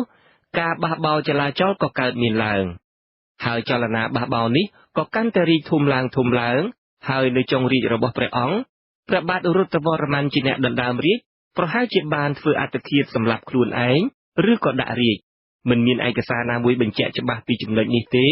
ក៏ប៉ុន្តែពេលនោះរាជបល្ល័ង្កនគរភ្នំត្រូវទុកឲ្យនៅទំនេរកម្លាំងបះបោររបស់គុណវរ្ម័នវាដណ្ដើមយកបានរាជធានីវេយ្យបុរៈនៅឯសមណរដ្ឋចេនឡាឯនោះវិញក្រោយពីព្រះបាទវីរវរ្ម័នជាបិតាសុគតទៅព្រះអង្គម្ចាស់មួយអង្គព្រះនាមភវវរ្ម័នដែលត្រូវជាចៅរបស់ព្រះបាទរុទ្រវរ្ម័នដែលជាស្ដេចចុងក្រោយនៃអាណាចក្រភ្នំក៏ក្រោកឈរប្រឆាំងនឹងចលនាបះបោរឡើងដោយមានជំនួយពីចត្រាសេនាជាប្អូនជីដូនមួយយ៉ាងឃ្លាវខ្លាផងព្រះបាទភវវរ្ម័នបានដណ្ដើមយកអាណាចក្រនគរភ្នំដែលជាមរតកជីតារបស់ខ្លួនគឺព្រះបាទរុទ្រវរ្ម័នមកវិញបានដោយព្រះអង្គបានវាយរុញច្រានបករបស់គុណវរ្ម័នឲ្យដកថយពីរាជធានីវេយ្យបុរៈទៅតាំងនៅភាគខាងត្បូងគឺអង្គរបូរីស្រុកព្រៃកបាស់ក្នុងខេត្តតាកែវសព្វថ្ងៃព្រះអង្គគ្រប់គ្រងបានដែនដីពីចន្លោះទន្លេមូនខាងជើងទន្លេសាបខាងត្បូងជួបភ្នំអាណាមខាងកើតទៅទិសខាងលិចដល់ស្ទឹងព្រាជីនិងមង្គលបុរីដែលគេបានរកឃើញសិលាចារឹករបស់ព្រះអង្គក្រោយពីទទួលបានជ័យជំនះហើយព្រះបាទភវវរ្ម័នដែលទ្រង់ជាព្រះរាជានៃសន្តតិវង្សសូរវង្សខាងចេនឡាទ្រង់បានរៀបអភិសេកជាមួយនឹងក្សត្រីកម្ពុជារាជលក្ស្មីផ្នែកខាងសោមវង្សខាងនគរភ្នំដែលស្លោកទី11នៃសិលាចារឹកបក្សីចាំក្រុងបានបញ្ជាក់ថាកូនចៅឥសីកម្ពុបានភ្ជាប់សូរវង្សខាងចេនឡានិងសោមវង្សខាងអាណាចក្រភ្នំគឺព្រះបាទភវវរ្ម័ននេះហើយដែលបានបដូរឈ្មោះប្រទេសពីនគរភ្នំមកជាកម្ពុជាដែលយើងប្រើរហូតមកដល់សព្វថ្ងៃនេះព្រះអង្គទ្រង់បានសោយរាជ្យពីឆ្នាំ550ដល់ឆ្នាំ600នៃគ្រិស្តសករាជព្រះបាទមហិន្ទ្រវរ្ម័នក្រោយពីព្រះបាទភវវរ្ម័នសោយទីបង្គត់ទៅចេត្រាសេនាជាប្អូនក៏បានឡើងគ្រងរាជ្យបន្តពីព្រះរាមដែលទ្រង់មានព្រះនាមក្នុងរាជ្យថាមហិន្ទ្រវរ្ម័នព្រះបាទមហិន្ទ្រវរ្ម័នទ្រង់បានបន្តដំណើរពង្រីកអំណាចរបស់អាណាចក្រចេនឡាបន្តទៅខាងលិចនិងទិសខាងត្បូងទៀតដើម្បីការពារព្រំដែនផ្នែកខាងកើតព្រះអង្គបានរឹតចំណងមិត្តភាពយ៉ាងជិតស្និទ្ធដោយបានធ្វើសន្ធិសញ្ញាជាមួយនឹងប្រទេសចម្ប៉ាព្រះអង្គសោយរាជ្យពីឆ្នាំ600ដល់615នៃគ្រិស្តសករាជព្រះបាទឥស្សនវរ្ម័នទី1ក្រោយពីព្រះបាទមហិន្ទ្រវរ្ម័នសោយទីបង្គត់ទៅព្រះរាជបុត្ររបស់ព្រះអង្គព្រះនាមឥស្សនវរ្ម័នទី1ទ្រង់បានឡើងគ្រងរាជ្យបន្តពីព្រះបិតាព្រះបាទឥស្សនវរ្ម័នជាព្រះរាជាមានមហិទ្ធិឫទ្ធិណាស់គឺព្រះអង្គនេះហើយដែលបានបញ្ចប់ការវាយដណ្ដើមយកអាណាចក្រភ្នំទាំងស្រុងដោយទ្រង់វាយដណ្ដើមបានរាជធានីអង្គរបូរីក្នុងឆ្នាំ630នៃគ្រិស្តសករាជព្រះអង្គបានពង្រីកការត្រួតត្រាឆ្ពោះទៅទិសខាងត្បូងដល់ព្រំប្រទល់ដែនដីកម្ពុជាក្រោមសព្វថ្ងៃឯទិសខាងលិចដល់ខេត្តចន្ទប៊ុនក្នុងប្រទេសថៃសព្វថ្ងៃដើម្បីរឹតចំណងមិត្តភាពជាមួយបរទេសព្រះអង្គបានបញ្ជូនរាជទូតទៅប្រទេសចិននាឆ្នាំ616 623 និង 627 ជាមួយនឹងប្រទេសជិតខាងវិញព្រះអង្គបានរៀបអភិសេកបុត្រីរបស់ព្រះអង្គព្រះនាមសារវ៉ានីជាមួយនឹងចៅទូតម្នាក់របស់ព្រះរាជាចម្ប៉ាដែលទ្រង់ប្រសូតបានបុត្រាមួយអង្គហើយដែលក្រោយមកទ្រង់បានឡើងគ្រងរាជ្យនៅប្រទេសចម្ប៉ាក្នុងឆ្នាំ653ដោយមានព្រះនាមថាវិក្រន្តាព្រះបាទឥស្សនវរ្ម័នទ្រង់បានតាំងរាជធានីនៅចំកណ្ដាលអាណាចក្ររបស់ព្រះអង្គដែលមានឈ្មោះថាឥស្សនបុរៈរាជធានីឥស្សនបុរៈមានប្រជាពលរដ្ឋប្រមាណ 20,000 គ្រួសាររស់នៅហើយដែលត្រូវនឹងរមណីយដ្ឋានសម្បូរព្រៃគុកដែលមានសំណល់ជាប្រាសាទធ្វើអំពីឥដ្ឋជាច្រើនស្ថិតនៅខាងជើងខេត្តកំពង់ធំសព្វថ្ងៃនេះក្នុងរជ្ជកាលរបស់ព្រះបាទឥស្សនវរ្ម័នអាណាចក្រចេនឡាមានការរីកចម្រើនរុងរឿងណាស់ក៏ប៉ុន្តែក្នុងពេលដែលព្រះអង្គចូលទីវង្គតទៅហើយដែលហាក់ដូចជាគ្មានបុត្របន្តរាជផងនោះភាពវឹកវរចលាចលក៏បានផ្ទុះឡើងវិញសាជាថ្មីព្រះបាទភវវរ្ម័នទី2ភាពវឹកវរចលាចលដែលកើតឡើងក្នុងពេលដែលព្រះបាទឥស្សនវរ្ម័នសោយទីវង្គតត្រូវបានវាយបង្ក្រាបយ៉ាងឆាប់រហ័សដោយកម្លាំងដ៏ខ្លាំងក្លារបស់ព្រះបាទភវវរ្ម័នទី2ដែលមានកងទ័ពនិងនាម៉ឺនមន្ត្រីមានភក្តីភាពយ៉ាងម៉ឺងម៉ាត់ចំពោះព្រះអង្គយើងមិនបានដឹងថាតើព្រះបាទភវវរ្ម័នទី2ទ្រង់ជាប់ព្រះញាតិខាងណាទេសាលាចរិតនៅហាន់ជ័យបានរំលឹកនៅការពង្រីកអំណាចអធិរាជរបស់ព្រះអង្គទ្រង់បានសាងទីកន្លែងសក្ការៈបូជាឬប្រាសាទជាច្រើនតាមគេប៉ាន់ស្មានសាលាចរិតភ្នំបាយ័ងសាលាចរិតភ្នំព្រះវិហារកំពង់ឆ្នាំងក៏ជាស្នាព្រះហស្ថរបស់ព្រះអង្គដែរព្រះបាទភវវរ្ម័នទី2ទ្រង់គ្រងរាជ្យពីឆ្នាំ639ដល់ឆ្នាំ655នៃគ្រិស្តសករាជព្រះបាទជ័យវរ្ម័នទី1ព្រះបាទជ័យវរ្ម័នទី1ជាព្រះរាជបុត្ររបស់ព្រះបាទភវវរ្ម័នទី2ទ្រង់បានឡើងគ្រងរាជ្យបន្តពីបិតាព្រះអង្គក្នុងឆ្នាំ655នៃគ្រិស្តសករាជព្រះបាទជ័យវរ្ម័នទី1ទ្រង់យកព្រះទ័យទុកដាក់ណាស់ក្នុងការថែរក្សាទឹកដីដ៏ធំទូលាយដែលបុព្វបុរសរបស់ព្រះអង្គបានបន្សល់ទុកឲ្យក្នុងវិស័យការពារជាតិព្រះអង្គទ្រង់បង្កើតឲ្យមានកងទ័ពសេះហើយបានច្នៃបង្កើតវិធីតាក់ឬផ្សាំងដំរីផងក្នុងរជ្ជកាលរបស់ព្រះអង្គគឺឃើញមានសិលាចារឹកឬការកសាងប្រាសាទជាច្រើននៅវេយ្យធបុរៈនិងនៅវត្តភូចម្ប៉ាស័កនៃប្រទេសឡាវសព្វថ្ងៃតាមការប៉ាន់ស្មានព្រះបាទជ័យវរ្ម័នទី1ប្រហែលជាសោយទីវង្គតនៅឆ្នាំ681នៃគ្រិស្តសករាជព្រះមហាក្សត្រីជ័យទេវីដោយព្រះបាទជ័យវរ្ម័នទី1ពុំមានរាជបុត្រាដែលអាចសោយរាជស្នងពីព្រះអង្គបានបុត្រីព្រះអង្គព្រះនាមជ័យទេវីត្រូវឡើងគ្រងរាជបន្តពីព្រះអង្គព្រះមហាក្សត្រីជ័យទេវីសោយរាជពីឆ្នាំ681ពេលដែលព្រះបិតាទ្រង់សោយទីវង្គតរហូតដល់ឆ្នាំ713ក៏ប៉ុន្តែអំណាចរបស់ព្រះនាងពុំមានមូលដ្ឋានរឹងមាំឡើយព្រោះនៅក្នុងសាលាចារឹកមួយដែលគេបានរកឃើញនៅអង្គរព្រះនាងទ្រង់បានត្អូញត្អែពីភាពច្របូកច្របល់ក្នុងចិត្តគំនិតនិងទុក្ខវេទនានៃគ្រាកើតកលយុគប្រហែលមកពីការចុះខ្សោយនៃអំណាចកណ្ដាលដែលស្ថិតនៅក្នុងកណ្ដាប់ដៃព្រះមហាក្សត្រីនេះហើយដែលធ្វើឲ្យប្រទេសចិនឡាត្រូវបែងចែកជាពីរគឺចិនឡាទឹកនិងចិនឡាគោកនៅដើមសតវត្សទី8គឺនៅក្នុងឆ្នាំ706ខ្ញុំជុនច័ន្ទបុត្រវិទ្យុអាស៊ីសេរី Washington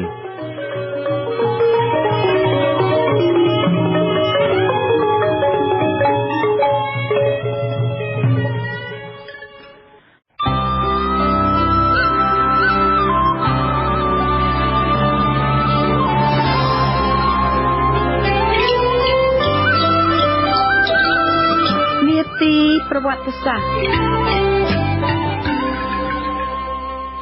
ប្រទេសកម្ពុជាមុនសម័យអង្គរមានការបាក់បែកយ៉ាងដំណំចារហូតដល់ត្រូវបែងចែកប្រទេសជាពីរគឺចិនឡាទឹកនិងចិនឡាគោកការបាក់បែកនេះបណ្ដាលឲ្យប្រទេសធ្លាក់ចុះខ្សោយហើយនៅទីបំផុតគឺត្រូវធ្លាក់ទៅនៅក្រោមអាណានិគមរបស់ប្រទេសជ្វាផងចាជាបន្តទៅទៀតនេះលោកជុនច័ន្ទបុត្រសូមរៀបរាប់ជូននៅប្រវត្តិសាស្ត្រប្រទេសកម្ពុជាដំណាក់កាលមុនសម័យអង្គរចាសូមអញ្ជើញស្ដាប់ដូចតទៅ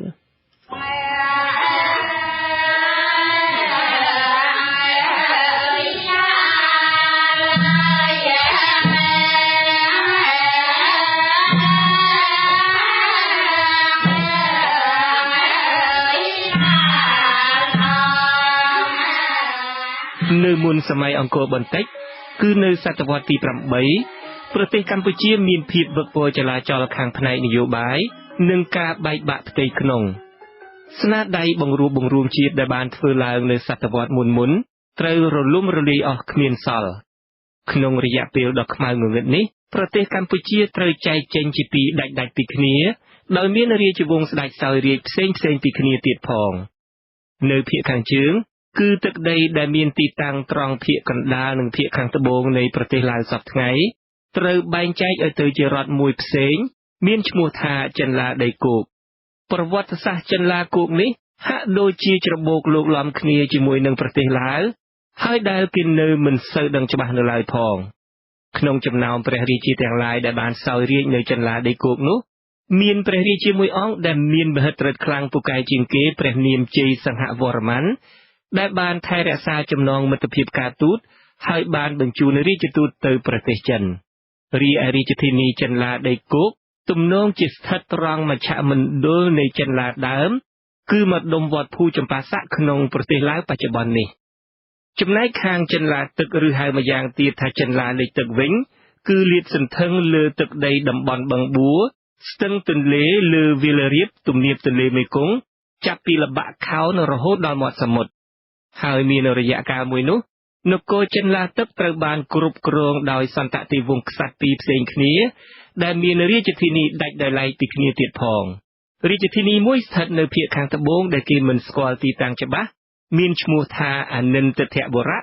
និងរាជធានីមួយទៀតមានឈ្មោះថាសម្ភុបុរៈគឺស្រុកសម្បូរនៅត្រើយខាងឆ្វេងទន្លេមេគង្គក្នុងខេត្តក្រចេះសប្តាហ៍ថ្ងៃនេះព្រះរាជានៃអនិន្ទធបុរៈបានប្រកាសព្រះអង្គថាព្រះអង្គទ្រង់មានពូជពង្សវង្សត្រកូលជាប់មកពីព្រះបាទកៅណ្ឌិន្យនិងព្រះនាងសោមា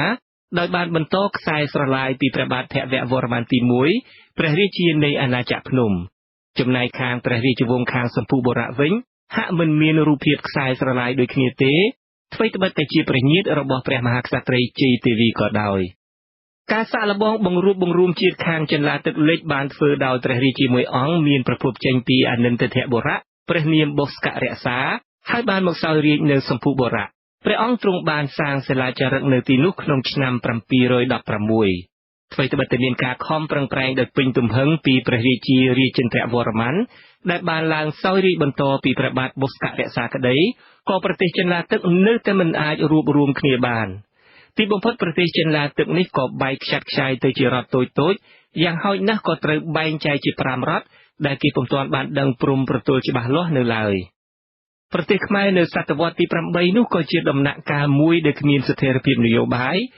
និងជាសម័យកាលដែលមានការបែកបាក់ផ្ទៃក្នុងយ៉ាងដំណំថែមទៀតផងស្របជាមួយពេលនោះពួកចៅសមុទ្រជាតិជ្វាដែលជិះនាវាធំលឿនបានចូលមករាតត្បាតឆ្នេរសមុទ្រនិងពាមទន្លេនៃអាស៊ីអាគ្នេយ៍ដីគោកក្នុងគោលបំណងឆក់ប្លន់យកទ្រព្យសម្បត្តិតាមទំនឹងចិត្តហេតុដែលនាំឲ្យចៅសមុទ្រជ្វាហ៊ានមកឈ្លានពានដូច្នេះព្រោះពេលនោះរាជវង្សសៃលេនទ្រៈដែលសោយរាជនៅកោះជ្វាមានមហិទ្ធិឫទ្ធិខ្លាំងក្លា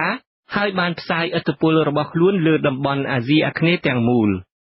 ក្រោយពីវាយបានកោះត្រឡាចហើយតាំងជាមូលដ្ឋានប្រតិបត្តិការពួកចៅជ្វាបានលើកគ្នាទៅរាតត្បាតឆ្នេរសមុទ្រប្រទេសចម្ប៉ាពេលជាមួយគ្នានោះដែរពួកចៅសមុទ្រនេះបានចូលរាតត្បាតប្រទេសចិនឡាទឹកដោយធ្វើដំណើរបញ្ច្រាសតាមទន្លេមេគង្គទៅដល់រាជធានីសម្ភុបុរៈដុតបំផ្លាញទីក្រុងឡោមព័ទ្ធរាជវាំងហើយចាប់ព្រះរាជាខ្មែរព្រះនាមមហិបតីវរ្ម័នជាបុត្រព្រះបាទរាជេន្ទ្រវរ្ម័នរួចកាត់ព្រះសិរសារបស់ព្រះអង្គនាំទៅកោះជ្វាឯកសារខ្លះសរសេរពីព្រឹត្តិការណ៍ជ្វាកាត់ព្រះសិរសាព្រះរាជាខ្មែរនេះផ្សេងទៅវិញលោក George Sodes សរសេរតាមការរៀបរាប់របស់អ្នកនិពន្ធអារ៉ាប់ម្នាក់ថាការដែលមហារាជនៃនគរជ្វាទ្រង់ខ្ញាល់រហូតដល់បញ្ជាឲ្យគេកាត់សិរសាព្រះរាជាខ្មែរដូច្នេះត្បិតមានពេលមួយខណៈដែលព្រះរាជាខ្មែរព្រះបាទមហិបតីទ្រង់ប្រទានសវនាការដល់ពួកឈ្មួញជាតិជ្វាព្រះអង្គទ្រង់មានបន្ទូលអួតអាងថាព្រះអង្គចង់ឃើញគេយកព្រះសិរសាមហារាជជ្វាដាក់លើចានភាជមកថ្វាយព្រះអង្គមិនយូរប៉ុន្មានដំណឹងនេះក៏ត្រូវបានពួកឈ្មួញនាំទទួលមហារាជជ្វាក្រោយពីបានឮការប្រមាថព្រះចេស្តាដូច្នេះមហារាជជ្វាក៏ទ្រង់បញ្ជាឲ្យគេកាត់ព្រះសិរសាព្រះរាជាខ្មែរនាំយកទៅកោះជ្វាបន្ទាប់មកទើបមហារាជនៃកោះជ្វាទ្រង់បានបញ្ជាឲ្យយកព្រះសិរសានោះទៅលាងសម្អាតហើយអប់ទុកក្នុងភាជមួយរួចទ្រង់បញ្ជាឲ្យបញ្ជូនត្រឡប់មកថ្វាយព្រះរាជាខ្មែរដែលសោយរាជបន្តពីព្រះមហាបតីដែលត្រូវធ្វើគុតនោះមិនតែប៉ុណ្ណោះទេ ជាមេរៀនចំពោះកម្ពុជាដែលហ៊ានមើលងាយប្រជាស្ដារមហារាជវាដ៏មានឫទ្ធិនាសម័យនោះចំពោះមុខឈ្មួញបរទេសជ្វាក៏ដាក់នគរចិន្លាទឹកនៃប្រទេសកម្ពុជាឲ្យស្ថិតនៅក្រោមអាណានិគមរបស់ខ្លួនចាប់ពីពេលនោះមកចំពោះការឈ្លានពានរបស់ជ្វាទៅលើក្សត្របុរីមួយរបស់ចិន្លាទឹកនេះមានមតិខ្លះយល់ថាគឺជាការទាមទារយកមរតកដូនតាខ្លួនព្រោះរាជវង្សសៃលេនត្រៈនៃប្រទេសជ្វាធ្លាប់ប្រកាសខ្លួនថាជាស្ដេចភ្នំដែរគឺដូចគ្នានឹងឋានន្តរនាមរបស់ព្រះរាជាអាណាចក្រភ្នំនេះឯងចាប់តាំងពីពេលនោះមកជារៀងរាល់ព្រឹកព្រះរាជាខ្មែរនៅនគរចិន្លាទឹកត្រូវបែរព្រះភ័ក្ត្រឆ្ពោះទៅទិសនៃកោះជ្វាដើម្បីលុតជង្គង់ធ្វើគិវរកិច្ចចំពោះមហារាជនគរជ្វានោះនេះបើតាមឯកសាររបស់ឈ្មួញអារ៉ាប់ម្នាក់ឈ្មោះសូឡៃម៉ាន់ដែលធ្លាប់បានធ្វើដំណើរពីយូរមកហើយនៅចិន្លាទឹកនេះហើយត្រូវបានបំភ្លឺដោយអត្ថបទបោះពុម្ពផ្សាយដោយឈ្មួញអារ៉ាប់ម្នាក់ទៀតឈ្មោះអាប៊ូយ៉ៃហាសាន់នៅប្រមាណឆ្នាំ926នៃគ្រិស្តសករាជនេះខ្ញុំជួនច័ន្ទបុត្រ Vichu Azizi Serai Washington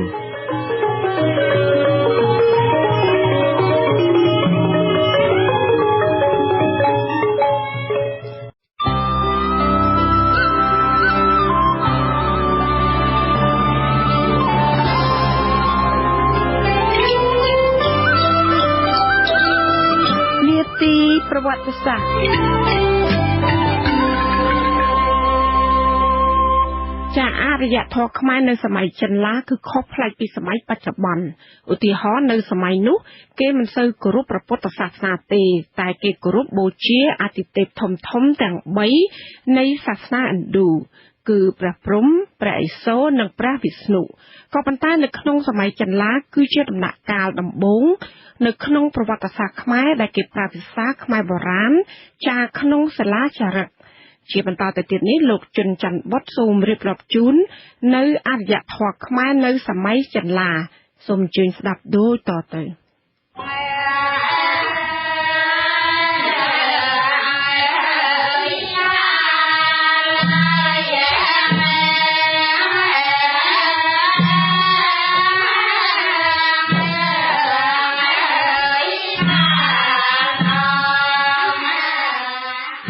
កំណត់ត្រារបស់ឯកសារចិននិងសិលាចារឹកបានឲ្យយើងដឹងថាមនុស្សនៅសម័យចិនឡា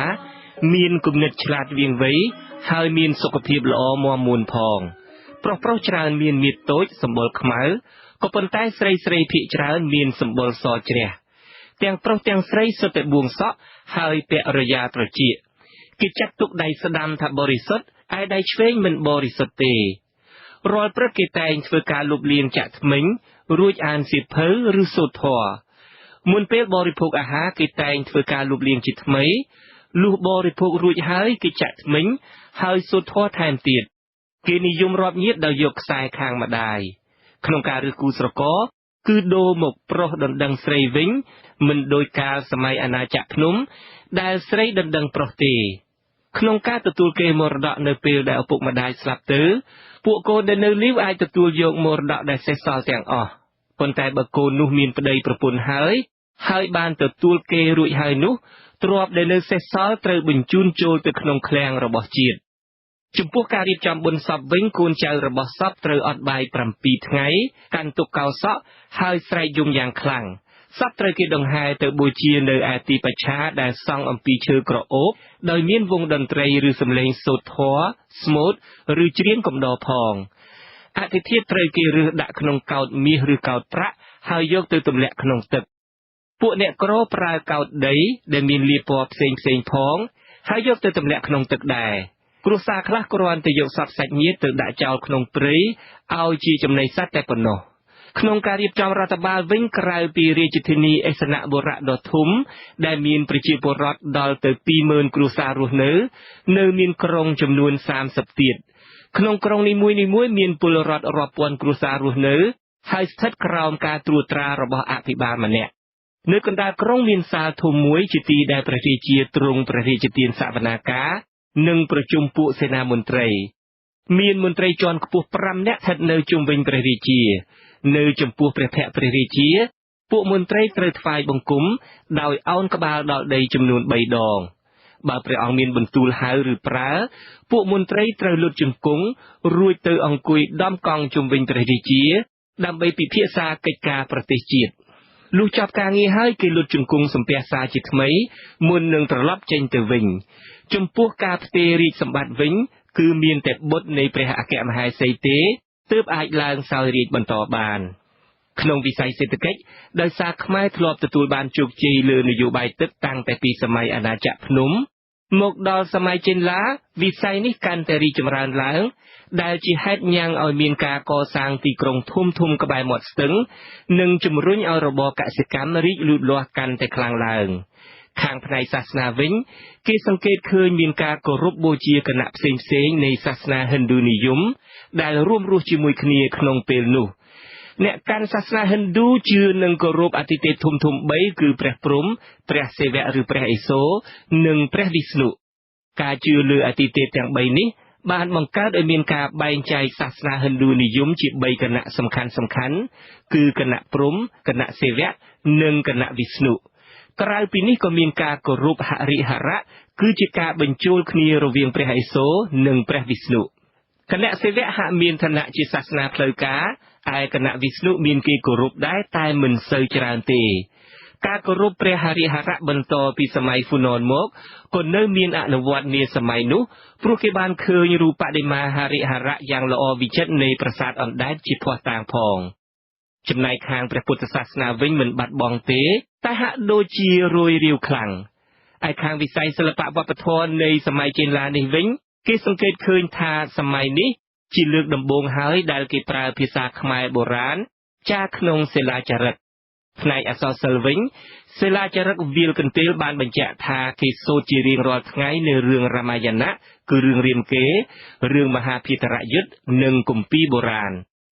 ក្នុងផ្នែកសិល្បៈស្ថាបត្យកម្មនិងចម្លាក់វិញគេសង្កេតឃើញថាប្រាសាទក្នុងសម័យចេនឡានេះច្រើនតែសង់អំពីឥដ្ឋដាច់ពីគ្នាឬក៏ផ្ដុំគ្នាជាក្រុមផ្តែរឬក្របខ្លោងទ្វារធ្វើអំពីថ្មភក់រូបចម្លាក់មួយចំនួននៅមានជាប់លក្ខណៈសិល្បៈឥណ្ឌាច្រើននៅឡើយតែភាគខ្លះបានងាកមករកបុគ្គលិកលក្ខណៈជាខ្មែរហើយមានរាងសង្ហាថែមទៀតផងដូចជារូបហរិហរៈនៃប្រាសាទអណ្ដែតជាដើមខ្ញុំជុនច័ន្ទបុត្រ Vichu Azizi Serai Washington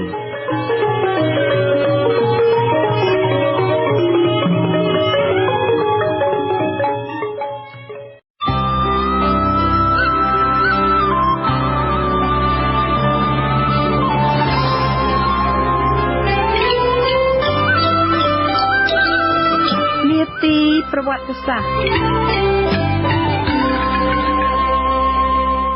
ព្រះមហាក្សត្រខ្មែរដ៏ល្បីល្បាញមួយអង្គដែលបានរំដោះប្រទេសកម្ពុជាឲ្យរួចពីអាណានិគមជ្វានិងជាស្ថាបនិកនៃសម័យអង្គរគឺព្រះបាទជ័យវរ្ម័នទី2អ្នកប្រវត្តិសាស្ត្រចំនួនមុនភាគច្រើនចាត់ទុកថាព្រះបាទជ័យវរ្ម័នទី2ត្រូវពួកជ្វាចាប់យកទៅកោះជ្វារួចបានភៀសប្រកាយមកកម្ពុជាវិញដើម្បីដឹកនាំចលនារំដោះជាតិក៏ប៉ុន្តែអ្នកប្រវត្តិសាស្ត្រខ្មែរចំនួនក្រោយបានអះអាងខុសពីនេះតើរឿងរ៉ាវរបស់ព្រះបាទជ័យវរ្ម័នទី2ដ៏ល្បីល្បាញនោះមានដំណើរដើមតងយ៉ាងណាចាសសូមអញ្ជើញលោកដានៀងស្ដាប់ការរៀបរាប់របស់លោកជុនច័ន្ទបុត្រអំពីរឿងនេះដូចតទៅ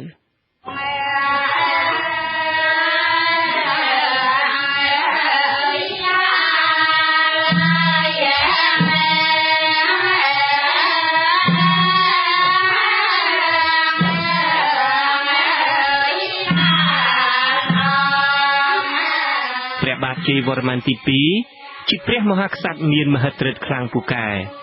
ព្រះអង្គទ្រង់បានរំដោះប្រទេសកម្ពុជាឲ្យរួចផុតពីអំណាចជិះជាន់របស់រាជវង្សសៃលេនទ្រៈនៃកោះជ្វានិងបានផ្ដល់ឯករាជ្យដល់ប្រទេសជាតិគឺព្រះបាទជ័យវរ្ម័នទី2នេះហើយដែលទ្រង់បានចាប់ផ្ដើមកសាងមូលដ្ឋានគ្រឹះនៃសម័យដ៏រុងរឿងនៃប្រវត្តិសាស្ត្រប្រទេសកម្ពុជាគឺសម័យមហានគរឬមហាអាណាចក្រខ្មែរឯកសារប្រវត្តិសាស្ត្រភាគច្រើនសរសេរថាព្រះបាទជ័យវរ្ម័នទី2ប្រហែលជាត្រូវភៀសព្រះកាយក្នុងពេលវឹកវរចលាចលឬក៏ត្រូវបានពួកចៅជ្វាចាប់ហើយនាំយកទៅកោះជ្វាទាំងគ្រួសារក្នុងពេលដែលពួកនេះបានចូលលុកលុយក្រុងសម្ភុបុរៈនៃចិនឡាទឹកហើយធ្វើគុតព្រះរាជាខ្មែរនៅឆ្នាំ787និងរឹបយកនគរខ្មែរដាក់ជាជំនួសកោះជ្វានោះ ក៏ប៉ុន្តែការស្រាវជ្រាវសិលាចារឹកបន្ថែមរបស់ប្រវត្តិវិទូខ្មែរមានស្នាដៃនិពន្ធរបស់លោកសាស្ត្រាចារ្យវង្សសុធិរានិងនប់សុខានៃសាកលវិទ្យាល័យភ្នំពេញជាដើមអះអាងថារវាងឆ្នាំ890ព្រះបាទជ័យវរ្ម័នទី2គឺជាព្រះមហាក្សត្ររួចទៅហើយប្រហែលជាកំពុងដឹកនាំតំបន់មួយផ្នែកនៅកម្ពុជាទៀតផងឯកសារប្រវត្តិសាស្ត្ររបស់លោកវង្សសុធិរានិងនប់សុខាក៏បានគូសបញ្ជាក់ដែរថានៅសតវត្សទី8ទាំងកោះជ្វានិងកោះស៊ូម៉ាត្រាគ្មានអំណាចគ្រប់គ្រាន់ឯណានឹងមកដណ្ដើមយកកម្ពុជាទៅធ្វើជានគរចំណុះនិងចាប់គ្រួសាររាជវង្សដូចជាព្រះបាទជ័យវរ្ម័នទី2យកទៅនគររបស់ខ្លួនបាននោះទេលោកថារឿងជ្វាលុកលុយចេនឡារួចកាត់ក្បាលស្ដេចខ្មែរនិងចាប់ព្រះរាជវង្សខ្មែរទៅកោះជ្វានោះគ្រាន់តែជារឿងប្រឌិតមួយរបស់អ្នកនិពន្ធអារ៉ាប់ហើយត្រូវអ្នកជាតិនិយមឥណ្ឌូនេស៊ីយកទៅរំលេចបន្ថែមដើម្បីអួតអាងពីកិត្យានុភាពពីអតីតកាលបែបស្រមើស្រមៃរបស់គេតែប៉ុណ្ណោះទោះជាយ៉ាងណាក៏ដោយចុះបើផ្អែកទៅតាមឯកសារដែលថាជ្វាចាប់យករាជវង្សខ្មែរទៅកោះជ្វាវិញថាពេលដែលគង់ជាចំណាប់ខ្មាំងនៅកោះជ្វានោះព្រះបាទជ័យវរ្ម័នទី2ទ្រង់បានសិក្សាដើម្បីឲ្យបានយល់ដឹងច្បាស់អំពីមូលដ្ឋានគ្រឹះនៃសាសនាដែលជាប្រភពអំណាចអធិរាជលោកីរបស់ស្ដេចសៃលិន្ទ្រៈប្រហែលជាក្នុងឆ្នាំ800នៃគ្រិស្តសករាជព្រះអង្គក៏លោភភៀសព្រះកាយយាងត្រឡប់មកមាតុភូមិវិញមុនពេលឡើងសោយរាជ្យដោយមានការគាំទ្រយ៉ាងស្មោះត្រង់និងឃ្លាវខ្លាពីមេទ័ពជាច្រើនព្រះអង្គទ្រង់បានបង្រួបបង្រួមទឹកដីនគរចេនឡាទឹកឲ្យមានឯកភាពនិងរីកចម្រើនយ៉ាងឆាប់រហ័សពេលយាងមកដល់មាតុភូមិដំបូងព្រះអង្គទ្រង់យាងទៅគង់នៅឥន្ទ្របុរៈទំនងជាមានទីតាំងត្រង់បន្ទាយព្រៃនគរស្រុកត្បូងឃ្មុំខេត្តកំពង់ចាមសប្តាហ៍ថ្ងៃគឺនៅទីនោះហើយដែលព្រះអង្គទ្រង់ទទួលយកព្រាហ្មណ៍សីវៈកៃវលយៈឲ្យចូលធ្វើជារាជបរោហិតរបស់ព្រះអង្គបន្ទាប់ពីឥន្ទ្របុរៈព្រះអង្គទ្រង់ទៅយាងនៅគង់ម្ដុំខាងជើងបឹងទន្លេសាបជាដំបូងនៅគូតិដែលទំនងជាមានទីតាំងស្ថិតនៅខាងជើងប្រាសាទបន្ទាយក្តីបច្ចុប្បន្នរួចបន្ទាប់មកព្រះអង្គទ្រង់យាងទៅគង់នៅហរិហរល័យក្នុងស្រុករលួសនៃខេត្តសៀមរាបបន្ទាប់មកទៀតព្រះអង្គទ្រង់បដូរទៅគង់នៅអមរិន្ទ្របុរៈដែលទំនងជាមានទីតាំងស្ថិតនៅចំទំនប់ខាងលិចនៃបារាយណ៍ទឹកថ្លាសប្តាហ៍ថ្ងៃនេះចុងក្រោយបង្អស់ដោយមានព្រាហ្មណ៍សីវៈកៃវលយៈនិមន្តទៅជាប់ជាមួយជានិច្ចផងព្រះអង្គទ្រង់យាងទៅគង់នៅលើភ្នំគូលែនដែលមានឈ្មោះថាបហិន្ទ្របរពតគឺនៅលើភ្នំគូលែននោះហើយក្នុងអំឡុងឆ្នាំ802នៃគ្រិស្តសករាជដែលព្រះបាទជ័យវរ្ម័នទី2ទ្រង់បានប្រារព្ធធ្វើពិធីទេវរាជក្នុងគោលបំណងធ្វើឲ្យប្រទេសខ្មែរកម្ពុជាទេសបានឯករាជ្យរួចពីជំនួសជ្វាហើយរៀបចំពិធីរាជាភិសេកធ្វើឲ្យព្រះអង្គបានឋានៈជាចក្រវាទីនដែលខ្មែរបុរាណហៅថាកម្រតេញចក្រគុតរាជដែលមានន័យថាស្ដេចចក្រវាលឬអម្ចាស់នៃលោកគឺស្ដេចពីអាស្រមចតុបត្តិដែលលោកចចសដេះយល់ថាប្រាសាទខ្នាព្រះបាទជ័យវរ្ម័នទី2ទ្រង់បាននិមន្តព្រះគ្រូព្រាហ្មណ៍ម្នាក់ឈ្មោះហេរញ្ញទានៈអ្នកប្រាជ្ញខាងវេទមន្តដើម្បីឲ្យព្រះអង្គជួយរៀបចំធ្វើពិធីទេវរាជទៅតាមក្បួនគម្ពីរខាងព្រហ្មញ្ញសាសនាतत्प्रणमामि सदा शिवलिङ्गम् ព្រះគ្រូព្រាហ្មណ៍ហេរញ្ញទានៈបានបង្រៀនរាជបរហិតម្នាក់ឈ្មោះសីវៈកៃវលយៈឲ្យចេះចាំស្ទាត់ក្បួនច្បាប់ក្នុងគម្ពីរធំសំខាន់4របស់លទ្ធិព្រាហ្មណ៍គឺវិន័យសិក្ខាអ្នកយុត្តរាសមោហៈនិងសិរជិតៈហើយបានបញ្ញត្តិឲ្យរាជគ្រូបរហិតអនុវត្តតាមក្បួនពិធីទេវរាជខាងសាសនាព្រាហ្មណ៍ឲ្យបានហ្មត់ចត់ល្អឥតខ្ចោះផងព្រះបាទជ័យវរ្ម័នទី2និងព្រះគ្រូព្រាហ្មណ៍ហេរញ្ញទានៈបានធ្វើសច្ចាថាអំណោះតទៅមានតែសមាជិកគ្រួសារនៃព្រាហ្មណ៍សីវៈកៃវលយៈទេដែលអាចប្រារព្ធធ្វើពិធីទេវរាជនេះបានបើតាមការសន្និដ្ឋានរបស់លោកចចសដេះលោកយល់ថាក្នុងចំណោមគម្ពីរសំខាន់ទាំង4នោះមានគម្ពីរមួយគឺគម្ពីរសិរជិតៈដែលប្រែថាកាត់ក្បាលបានបង្ហាញផ្លូវថាតើត្រូវធ្វើយ៉ាងណាដើម្បីបញ្ចប់ការជិះជាន់បង្ខិតបង្ខំរបស់បរទេសមកលើប្រទេសខ្មែរនៅពេលដែលពួកជ្វាចូលលុកលុយនគរចិនឡាពួកនេះបានធ្វើគុតព្រះរាជាខ្មែរហើយកាត់ព្រះសិរសាព្រះអង្គផងដូច្នេះដើម្បីឲ្យរួចផុតពីអំណាចជិះជាន់របស់ជ្វានេះគេអាចសន្និដ្ឋានថាក្នុងការប្រារព្ធធ្វើពិធីនៅភ្នំគូលែននោះប្រហែលជាមានធ្វើពិធីឧបកិច្ចផ្ដាច់ក្បាលរូបសំណាកស្ដេចជ្វាវង្សសៃលេនទ្រៈស្របតាមគម្ពីរសិរជិតៈ ដើម្បីជានិមិត្តរូបនៃការប្រកាសឯករាជ្យនគរខ្មែរផងហើយស្របជាមួយនឹងពេលនោះដែរគេរៀបចំអភិសេកសិវៈលឹងតំណាងធម្មពលច្នៃប្រឌិតដែលគេសន្មតថាបានមកពីព្រះឥសូរតាមរយៈព្រាហ្មណ៍ तत्प्रणमामि सदा शिवलिङ्गम्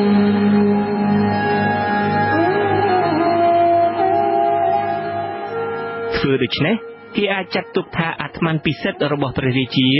បាននៅសន្ធិដ្ឋក្នុងសិវៈលឹងនោះដែលបានក្លាយជាតំណាងឬនិមិត្តរូបនៃទេវរាជគឺព្រះរាជាទ្រង់ក្លាយជាព្រះឥសូរបែងភាគ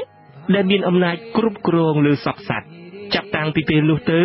បញ្ជារបស់ព្រះរាជាក៏គឺជាបញ្ជារបស់ព្រះអាទិទេពការគោរពប្រណិប័តនិងធ្វើតាមបទបញ្ជា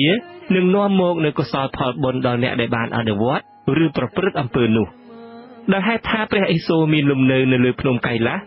សិវៈលឹងដែលជាតំណាងព្រះឥសូរផងនិងជាតំណាងព្រះរាជាផងក៏ត្រូវតែតម្កល់នៅលើភ្នំឬទីខ្ពស់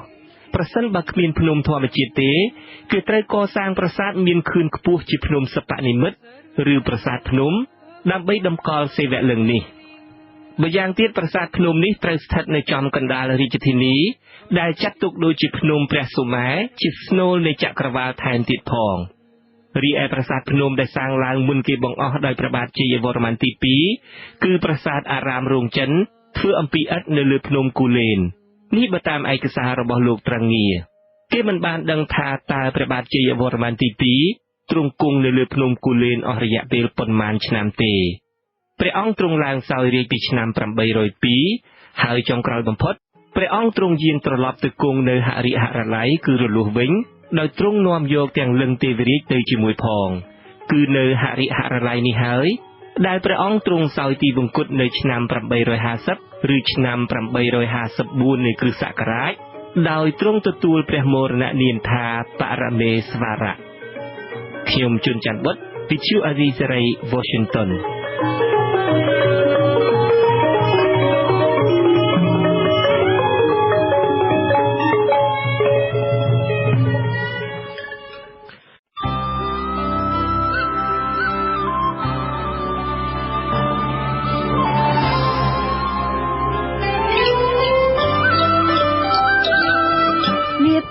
ប្រវត្តិសាស្ត្រ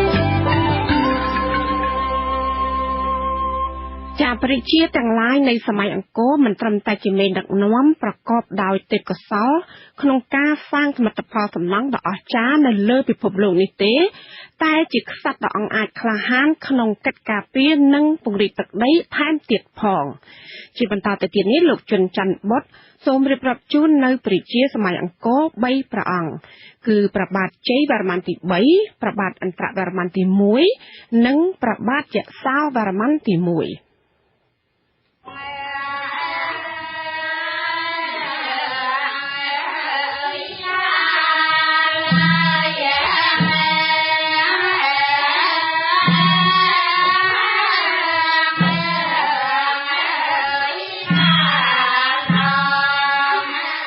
ព្រះបាទជ័យវរ្ម័នទី3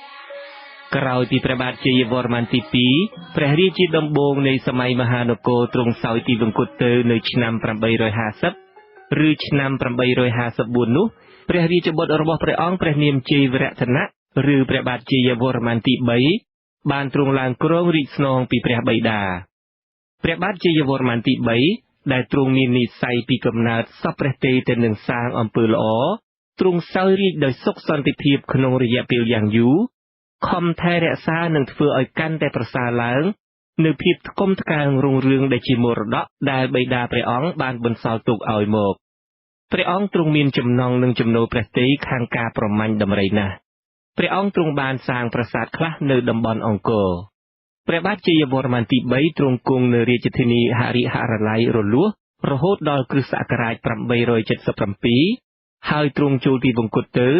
ដោយគ្មានបន្សល់បុត្រដើម្បីស្នងរាជបន្តឡើយក្នុងពេលដែលព្រះអង្គសោយទីវង្គតទៅព្រះអង្គទ្រង់បានទទួលព្រះមរណនាមថាវិស្ណុលោកព្រះបាទឥន្ទ្រវរ្ម័នទី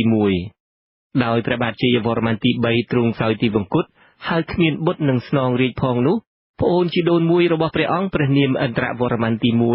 ក៏បានទទួលរាជសម្បត្តិបន្តពីព្រះអង្គនៅឆ្នាំ877នៃគ្រិស្តសករាជព្រះបាទឥន្ទ្រវរ្ម័នទី1ជាព្រះមហាក្សត្រអង្គអាចក្លៀវក្លាមានស្នាព្រះហស្ថយ៉ាងច្រើនក្នុងកិច្ចការពារនិងកសាងប្រទេសជាតិក្រោយពីពេលដែលព្រះអង្គទ្រង់បានឡើងគ្រងរាជ្យក្នុងឆ្នាំ877ព្រះអង្គទ្រង់បានចាត់ចែងឲ្យជីកបារាយណ៍គឺអាងទឹកមួយយ៉ាងធំស្ថិតនៅខាងជើងរាជធានីមានបណ្ដោយប្រវែង3គីឡូម៉ែត្រនិងទទឹង800ម៉ែត្រមានឈ្មោះថាឥន្ទ្រតដាដែលបានផ្ដល់ផលប្រយោជន៍យ៉ាងធំចំពោះវិស័យកសិកម្មនៅឆ្នាំ879ព្រះអង្គទ្រង់បានកសាងប្រាសាទព្រះគោជាប្រាសាទដែលមានប្រាង្គឥដ្ឋចំនួន6តម្រៀបគ្នាជាពីរជួរមុខក្រោយស្ថិតនៅលើខឿនតែមួយដើម្បីឧទ្ទិសចំពោះបុព្វការីជនរបស់ព្រះអង្គគឺមាតាបិតាជីដូនជីតាខាងព្រះមាតានិងព្រះបាទជ័យវរ្ម័នទី2ព្រមទាំងព្រះអគ្គមហេសីរបស់ព្រះអង្គផងនៅឆ្នាំ881ព្រះបាទឥន្ទ្រវរ្ម័នទី1ទ្រង់បានកសាងប្រាសាទបាតគងនៅចំកណ្ដាលរាជធានីហរិហរល័យដែលជាប្រាសាទភ្នំសាងអំពីថ្មភក់ដំបូងមានខឿន3ជាន់សម្រាប់តម្កល់លិង្គទេវរាជដែលមានឈ្មោះថាឥន្ទ្រេស្វរៈហើយទ្រង់បានកសាងប្រាសាទមួយទៀតនៅលើភ្នំបាយ័ងដើម្បីឧទ្ទិសចំពោះព្រះសិវៈក្រៅពីសំណង់ទាំងឡាយនេះព្រះបាទឥន្ទ្រវរ្ម័នទី1ទ្រង់មានស្នាព្រះហស្ថសំខាន់ទៀតគឺការរៀបចំលំដាប់ថ្នាក់ក្នុងព្រះរាជវង្សនិងព្រះរាជបរិពារជាន់ខ្ពស់ដែលស្ថិតក្នុងប្រព័ន្ធអ្នកដឹកនាំជាតិដែលគេឃើញព្រះរាជាខាងក្រោយព្រះអង្គទ្រង់បានអនុវត្តបន្តគ្នាអស់ពេលជាច្រើនសតវត្សក្នុងរជ្ជកាលរបស់ព្រះអង្គទឹកដីប្រទេសខ្មែរមានវិសាលភាពធំទូលាយហើយទំនងជាមានសុខសន្តិភាពបរិបូរណ៍ណាស់ចំពោះនយោបាយក្រៅប្រទេសវិញព្រះអង្គបានរឹតចំណងការទូតជាមួយប្រទេសចិនប្រទេសចម្ប៉ានិងកោះជ្វាព្រះបាទឥន្ទ្រវរ្ម័នទី1ទ្រង់សោយទីវង្គតនៅឆ្នាំ889នៃគ្រិស្តសករាជដោយបានទទួលព្រះមរណនាមថាព្រះឥស្វរៈលោកព្រះបាទយសោវរ្ម័នទី1ក្រោយពីព្រះបាទឥន្ទ្រវរ្ម័នទី1ចូលទីវង្គតទៅនៅឆ្នាំ889ព្រះរាជបុត្ររបស់ព្រះអង្គទ្រង់ឡើងគ្រងរាជ្យស្នងដោយមានព្រះនាមក្នុងរាជ្យថាព្រះបាទយសោវរ្ម័នទី1ព្រះបាទយសោវរ្ម័នទី1ជាព្រះមហាក្សត្រដែលទ្រង់ជាប់ខ្សែលោហិតនិងព្រះរាជាមុនទាំងអស់ដែលបានសោយរាជ្យបន្តគ្នាជាច្រើនសតវត្សនៅប្រទេសកម្ពុជានេះព្រះអង្គទ្រង់ជាព្រះរាជាមួយអង្គដែលបានទទួលការសិក្សាជ្រៅជ្រះបំផុតពីគ្រូបាធ្យាយរបស់ព្រះអង្គគឺព្រះគ្រូព្រាហ្មណ៍វមសិវៈដែលជាសាវករបស់ព្រះគ្រូសិវៈសោមហើយព្រះអង្គក៏ជាព្រះមហាក្សត្រមានមហិទ្ធិឫទ្ធិខ្លាំងពូកែមានស្នាព្រះហស្ថអស្ចារ្យក្នុងកិច្ចការពារនិងកសាងប្រទេសជាតិក្រោយពីទ្រង់ឡើងគ្រងរាជសម្បត្តិភ្លាមព្រះបាទយសោវរ្ម័នទី1ទ្រង់បានកសាងអាស្រមដែលមានឈ្មោះថាយសោធរាស្រមចំនួន100និងសិលាចារឹកជាច្រើននៅក្នុងផ្ទៃប្រទេសហើយទ្រង់បានកសាងប្រាសាទលលៃនៅកណ្ដាលបារាយណ៍ឥន្ទ្រតដាដែលជាស្នាព្រះហស្ថរបស់ព្រះបិតាព្រះអង្គផងប្រាសាទលលៃនេះជាប្រាសាទសាងអំពីឥដ្ឋមានប្រាង្គ4តម្រៀបជាពីរជួរមុខក្រោយសម្រាប់ឧទ្ទិសចំពោះព្រះមាតាព្រះបិតានិងជីដូនជីតាខាងព្រះមាតាព្រះអង្គប្រហែលជាមកពីរាជធានីហរិហរល័យមានសំណង់ផ្សេងនឹងប្រាសាទច្រើនណាស់ទៅហើយដែលស្ថិតនៅក្បែរមាត់បឹងទន្លេសាបពេកផងដែលនាំឲ្យមានការពិបាកក្នុងការកសាងសំណង់ផ្សេងទៀតទើបព្រះបាទយសោវរ្ម័នទី2សម្រេចបដូររាជធានីពីហរិហរល័យរលួសមកសាងរាជធានីថ្មីនៅភាគខាងលិចគឺព្រះបាទយសោវរ្ម័នទី1នេះហើយដែលបានទ្រង់សាងទីក្រុងអង្គរទី1មានឈ្មោះថាយសោធបុរៈដែលមានភ្នំបាខែងនៅចំកណ្ដាលហើយសាងប្រាសាទបាខែងនៅលើភ្នំនេះសម្រាប់តម្កល់ទេវលិង្គស្រីយសោធរេស្វរៈនៅឆ្នាំ893ចំណែកនៅលើភ្នំក្រោមនិងភ្នំបូកដែលស្ថិតនៅអមសងខាងភ្នំកណ្ដាលនេះព្រះអង្គទ្រង់បានសាងប្រាសាទមានប្រាង្គ3សម្រាប់ឧទ្ទិសចំពោះត្រីមរតៈគឺព្រះព្រហ្មព្រះវិស្ណុនិងព្រះឥសូរផងដើម្បីធានាទឹកប្រើប្រាស់និងមុខរបរកសិកម្មជាចម្បងព្រះអង្គទ្រង់បានជីកបារាយណ៍ខាងកើតទៅខាងទិសឦសាននៃរាជធានីថ្មីនេះដែលមានបណ្ដោយប្រវែង7គីឡូម៉ែត្រនិងទទឹង1800ម៉ែត្រហៅថាយសោធរតដាក្នុងរាជព្រះអង្គសាសនាទាំងអស់មានការរីកចម្រើននិងសុខសាន្តនឹងគ្នាណាស់នៅលើច្រាំងខាងត្បូងនៃបារាយណ៍នេះព្រះអង្គទ្រង់ឲ្យកសាងអាស្រមជាច្រើនសម្រាប់គណៈសាសនាផ្សេងមានព្រាហ្មណាស្រមសម្រាប់អ្នកកាន់សាសនាគណៈព្រះឥសូរ វេសនវាស្រមជាច្រើនសម្រាប់អ្នកកាន់សាសនាព្រះវិស្ណុនិងសៅកតាស្រមសម្រាប់អ្នកកាន់សាសនាព្រះពុទ្ធព្រះបាទយសោវរ្ម័នទី1ទ្រង់ជាស្ដេចសឹកដ៏អង់អាចក្លាហានដែលសិលាចារឹកបាននិយាយបញ្ជាក់អំពីការលើកទ័ពទៅច្បាំងជាមួយនគរចម្ប៉ានិងជោគជ័យចម្បាំងជើងទឹកមួយទៅលើពួកចៅសមុទ្រដែលប្រើសំពៅមានក្តោងពណ៌សដែលអាចជាសំពៅរបស់ពួកចាមឬជាសំពៅរបស់ពួកឥណ្ឌូនេស៊ីថែមទៀតផងក្នុងរជ្ជកាលរបស់ព្រះអង្គព្រះរាជាណាចក្រកម្ពុជាមានទំហំធំទូលាយណាស់គឺខាងជើងទល់នឹងខេត្តយូណានប្រទេសចិនខាងលិចទល់នឹងប្រទេសភូមាខាងកើតទល់នឹងប្រទេសចម្ប៉ា